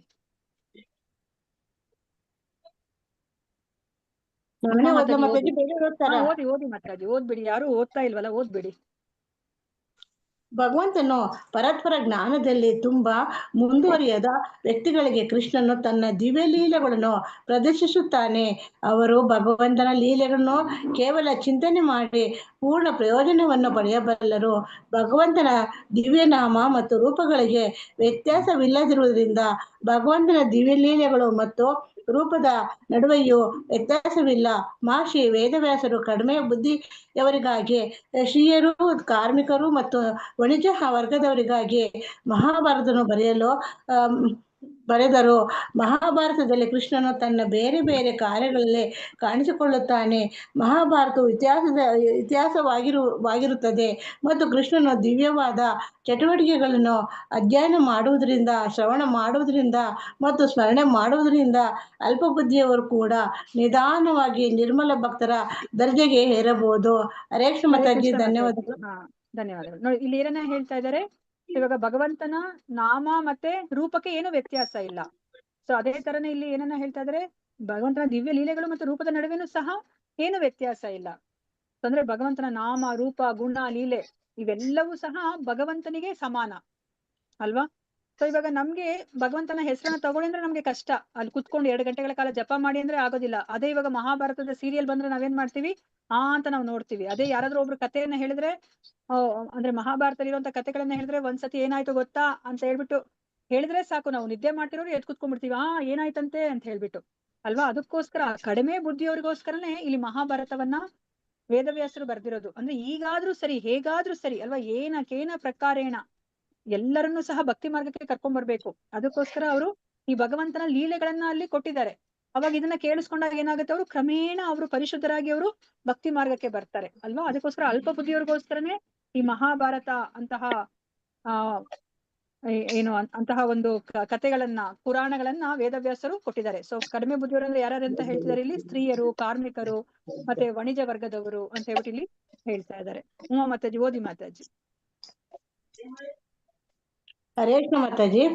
ಭಕ್ತರಿಗೂ ಭಕ್ತರಲ್ಲದವರಿಗೂ ಜೀವನದ ಅಂತಿಮ ಮಾತಾಜಿ ಇನ್ನ ಕೃಷ್ಣನ ದಿವ್ಯ ಪಾದ ಕಮಲಗಳ ಚಿಂತನದಲ್ಲಿ ಓದ್ತೀನಿ ಮಾತಾಜಿ. ಕೃಷ್ಣನ ದಿವ್ಯ ಪಾದ ಕಮಲಗಳ ಚಿಂತನದಲ್ಲಿ ಸದಾ ಮಗ್ನರಾದ ಮತ್ತು ಪರಿಪೂರ್ಣ ಕೃಷ್ಣ ಪ್ರಜ್ಞೆಯಲ್ಲಿದ್ದು ಭಕ್ತಿ ಸೇವೆಯಲ್ಲಿ ನಿರತರಾದ ಶುದ್ಧಭಕ್ತರನ್ನು ಭೌತಿಕ ಜಗತ್ತಿನಲ್ಲಿ ಇರತಕ್ಕವರೆಂದು ಎಂದಿಗೂ ಭಾವಿಸಬಾರದು. ಏನ್ ಮಾತಾಜಿ? ಇಲ್ಲ ಮಾತಾಜಿ, ಅಲ್ಲಿ ಯಾರ್ದೋ ಬೇರೆಯವ್ರದ್ದು ಬ್ಯಾಕ್ ಗ್ರೌಂಡ್ ನಾಯ್ಸ್ ಇದೆ. ದೇಹ ಮನಸ್ಸು ಚಟುವಟಿಕೆಗಳ ಮೂಲಕ ಸದಾ ಕೃಷ್ಣ ಪ್ರಜ್ಞೆಯಲ್ಲಿ ಮಗ್ನರಾದವರನ್ನು ಈ ದೇಹದಲ್ಲಿರುವಾಗಲೇ ಮುಕ್ತರೆಂದು ಪರಿಗಣಿಸತಕ್ಕದೆಂದು ಶೀಲ ರೂಪ ಗೋಸ್ವಾಮಿಯವರು ವಿವರಿಸಿದ್ದಾರೆ.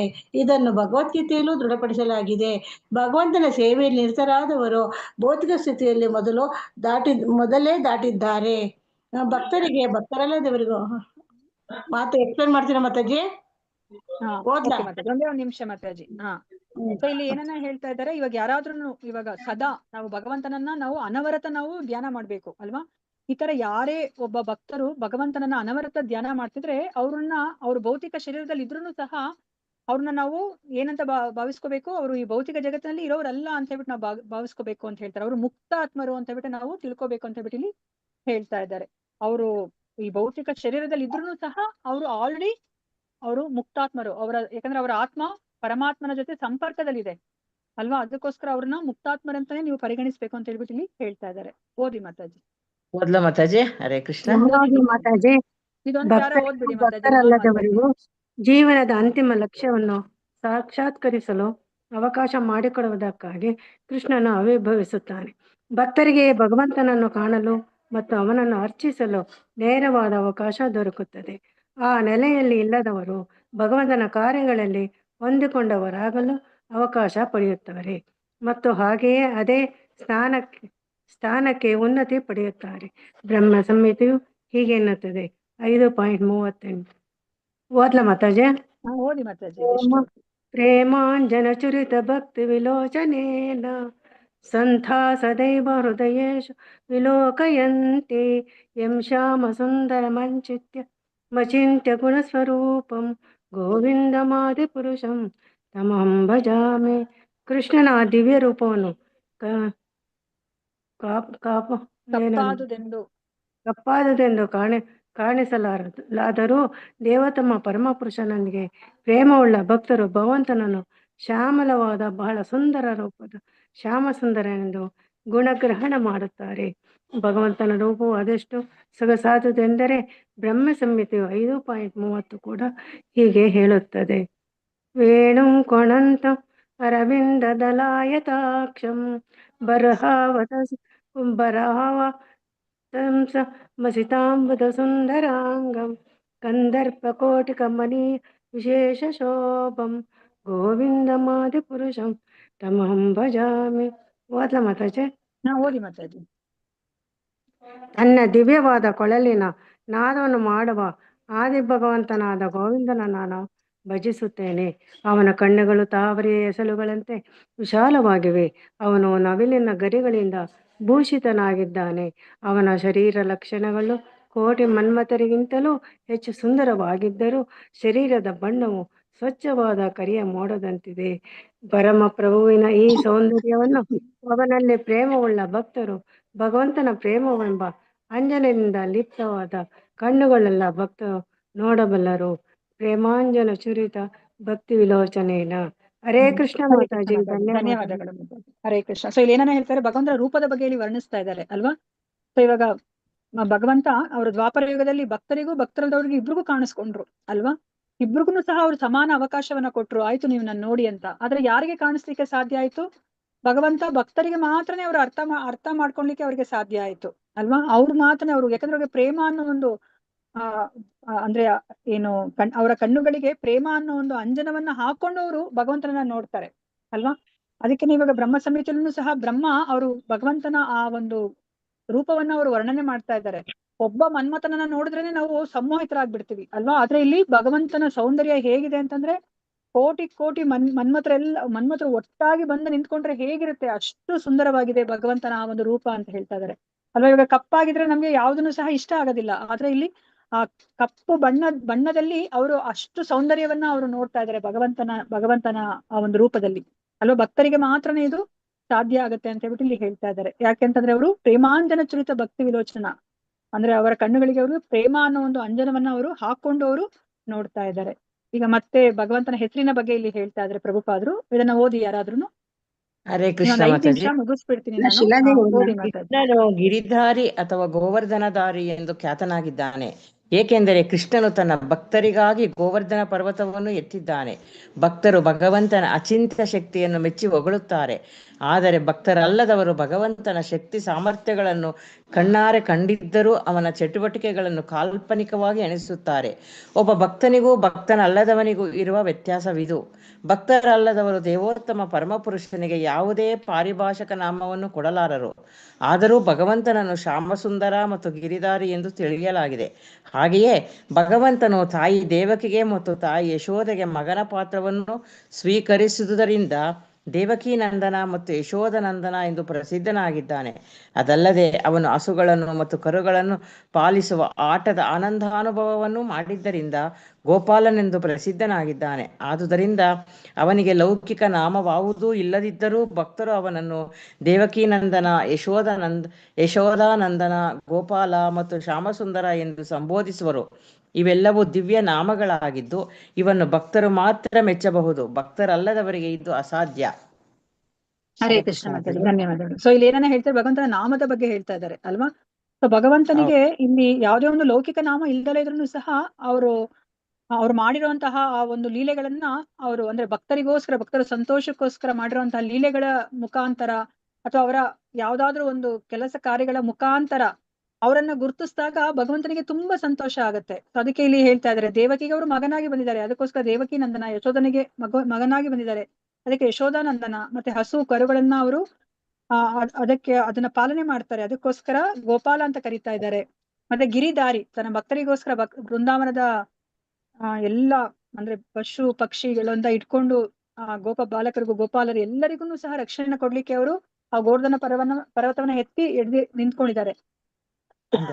ಅದಕ್ಕೋಸ್ಕರ ಅವ್ರನ್ನ ಗಿರಿಧಾರಿ ಅಂತ ಹೇಳ್ಬಿಟ್ಟು ಕರೀತಾ ಇದ್ದಾರೆ. ಇದೆಲ್ಲವನ್ನ ಅಂದ್ರೆ ಯಾರು ಭಕ್ತರಲ್ವೋ ಅವ್ರು ಈ ಹೆಸರುಗಳನ್ನ ಕೇಳಿದ್ರೆ ಅವ್ರಿಗೆ ಏನೋ ಒಂದು ಸಂತೋಷ ಅಥವಾ ಏನೋ ಒಂದು ಅರ್ಥವನ್ನ ಅವ್ರು ಕೊಡದಲೇ ಇರಬಹುದು. ಆದ್ರೆ ಭಕ್ತರಿಗೆ ಈ ಪ್ರತಿಯೊಂದು ನಾಮವನ್ನ ಕೇಳಿದಾಗ್ಲೂ ಸಹ ಅವ್ರಿಗೆ ತುಂಬಾ ಮೆಚ್ಚುಗೆ ಆಗುತ್ತೆ. ಅವ್ರಿಗೆ ಎಲ್ಲವನ್ನೂ ಸಹ ಅವರು ಆಸ್ವಾದಿಸ್ತಾರೆ ಅಲ್ವಾ. ಯಶೋಧಾನಂದನ ಅಂದ ತಕ್ಷಣ ಅವ್ರಿಗೆ ಆ ಎಲ್ಲ ಯಶೋಧ ಮತ್ತೆ ಜೊತೆ ಒಡನಾಟ ಎಲ್ಲ ಜ್ಞಾಪಕ ಬಂದ್ಬಿಡುತ್ತೆ. ಗಿರಿಧಾರಿ ಅಂದ ತಕ್ಷಣ ಆ ಒಂದು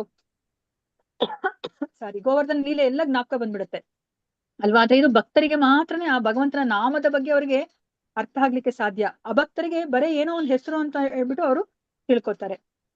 ಹರೇ ಕೃಷ್ಣ. ಇನ್ನೊಬ್ರು ಯಾರಾದ್ರೂ ಓದಿ. ಶಿಲಾದೇವಿ ಓದ್ಲಾ? ಓದಿ ಮಾತಾಡಿ. ವ್ಯಕ್ತಿ ರೂಪದ ಕೃಷ್ಣನ ಚರಿತೆಯನ್ನು ಪ್ರತಿಯೊಬ್ಬರೂ ಸಾಕ್ಷಾತ್ಕಾರವಾಗಿ ಕಂಡಿದ್ದಾನೆ. ಆದರೂ ದೇವೋತ್ತಮ ಪರಮ ಪುರುಷನೊಂದಿಗೆ ಪ್ರೇಮವುಳ್ಳವರು ಅವನ ಚರಿತ್ರೆಯನ್ನು ಮೆಚ್ಚಬಲ್ಲರು. ತಮ್ಮ ಪ್ರೇಮ ಗುಣಗಳನ್ನು ಬೆಳೆಸಿಕೊಳ್ಳದ ಅಭಕ್ತರು ಮಾತ್ರ ದೇವೋತ್ತಮನ ಪರಮಪುರುಷನು ಚಟುವಟಿಕೆಗಳನ್ನು, ರೂಪವನ್ನು ಮತ್ತು ಗುಣಗಳನ್ನು ಕಾಲ್ಪನಿಕಗಳೆಂದು ಭಾವಿಸುವರು. ಆದುದರಿಂದ ಈ ಶ್ಲೋಕವು ನ ನಾಮರೂಪೇ ಗುಣ ಜನ್ಮ ಕರ್ಮ ಭಿನ್ನರೂಪೇ ವೈ ತವ ತಸ್ಯ ಸಾಕ್ಷಣ ಎಂದು ವಿವರಣೆ ನೀಡುತ್ತದೆ. ಇದಕ್ಕೆ ಸಂಬಂಧಿಸಿದಂತೆ ಶ್ರೀಲ ವಿಶ್ವನಾಥ ಚಕ್ರವರ್ತಿ ಠಾಕೂರರು ಒಂದು ಉದಾಹರಣೆ ಕೊಟ್ಟಿದ್ದಾರೆ. ಅದೇನೆಂದರೆ ಕಲ್ಲು ಸಕ್ಕರೆ ಸಿಹಿಯಾಗಿರುವುದೆಂದು ಪ್ರತಿಯೊಬ್ಬರೂ ತಿಳಿದಿರುವುದನ್ನಾದರೂ ಕಾಮಾಲೆಯಲ್ಲಿ ನರಳುವ ವ್ಯಕ್ತಿಗಳಿಗೆ ಕಲ್ಲು ಸಕ್ಕರೆ ಸಿಹಿಯನ್ನು ಅರಿಯಲಾರರು. ಹಾಗೆಯೇ ಭೌತಿಕವಾದ್ಯೆಯಿಂದ ಕಾರಣದಿಂದ ಆ ಭಕ್ತರು ದೇವೋತ್ತಮ ಪರಮಪುರುಷನ ಚಟುವಟಿಕೆಗಳನ್ನು ಅಧಿಕೃತ ವ್ಯಕ್ತಿಯಿಂದ ಅಥವಾ ಚರಿತ್ರೆಯ ಮೂಲಕ ವಾಸ್ತವವಾಗಿ ಕಂಡಿದ್ದರೂ ಆತನು ದಿವ್ಯನಾಮ ರೂಪ ಗುಣಗಳು ಮತ್ತು ಚಟುವಟಿಕೆಗಳನ್ನು ತಿಳಿದುಕೊಳ್ಳಲಾರರು.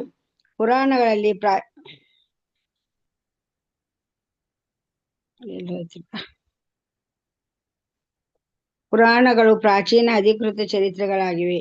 ಆದರೂ ಭಕ್ತರೆಲ್ಲರೂ ಅಥವಾ ಅರ್ಥ ಮಾಡಿಕೊಳ್ಳಲಾರರು. ಮುಖ್ಯವಾಗಿ ವೇದಜ್ಞಾನ ಸಾರವಾಗಿ ಶ್ರೀಮದ್ ಭಾಗವತವನ್ನು ತಿಳಿದುಕೊಳ್ಳಲಾರರು. ಮುಖ್ಯವಾಗಿ ವೇದಜ್ಞಾನದ ಸಾರವಾಗಿರುವ ಶ್ರೀಮದ್ ಭಗವತ್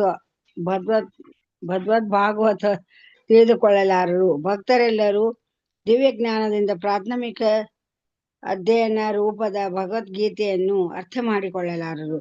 ಅವರು ಕೇವಲ ಊಹಾತ್ಮಕ ಚಿಂತನೆ ಮಾಡುವರು ಮತ್ತು ಅಸಂಬದ್ಧವಾದ ಅಪಾರ್ಥಗಳಿಂದ ವ್ಯಾಖ್ಯಾನಗಳನ್ನು ಮಂಡಿಸುವರು. ಒಟ್ಟಿನಲ್ಲಿ ಹೇಳುವುದಾದರೆ ಭಕ್ತಿಯೋಗದಿಂದ ಅಭ್ಯಾಸದಿಂದ ಒಬ್ಬನು ತನ್ನ ದಿವ್ಯತೆಯನ್ನು ವೇದಿಕೆಗೆ ಏರಿಸಿಕೊಳ್ಳದಿದ್ದರೆ ಅವನು ದೇವೋತ್ತಮ ಪರಮಪುರುಷನನ್ನು ಇಲ್ಲವೇ ಅವನ ನಾಮ ರೂಪ ಗುಣಗಳನ್ನು ಮತ್ತು ಚಟುವಟಿಕೆಗಳನ್ನು ತಿಳಿದುಕೊಳ್ಳಲಾರನು.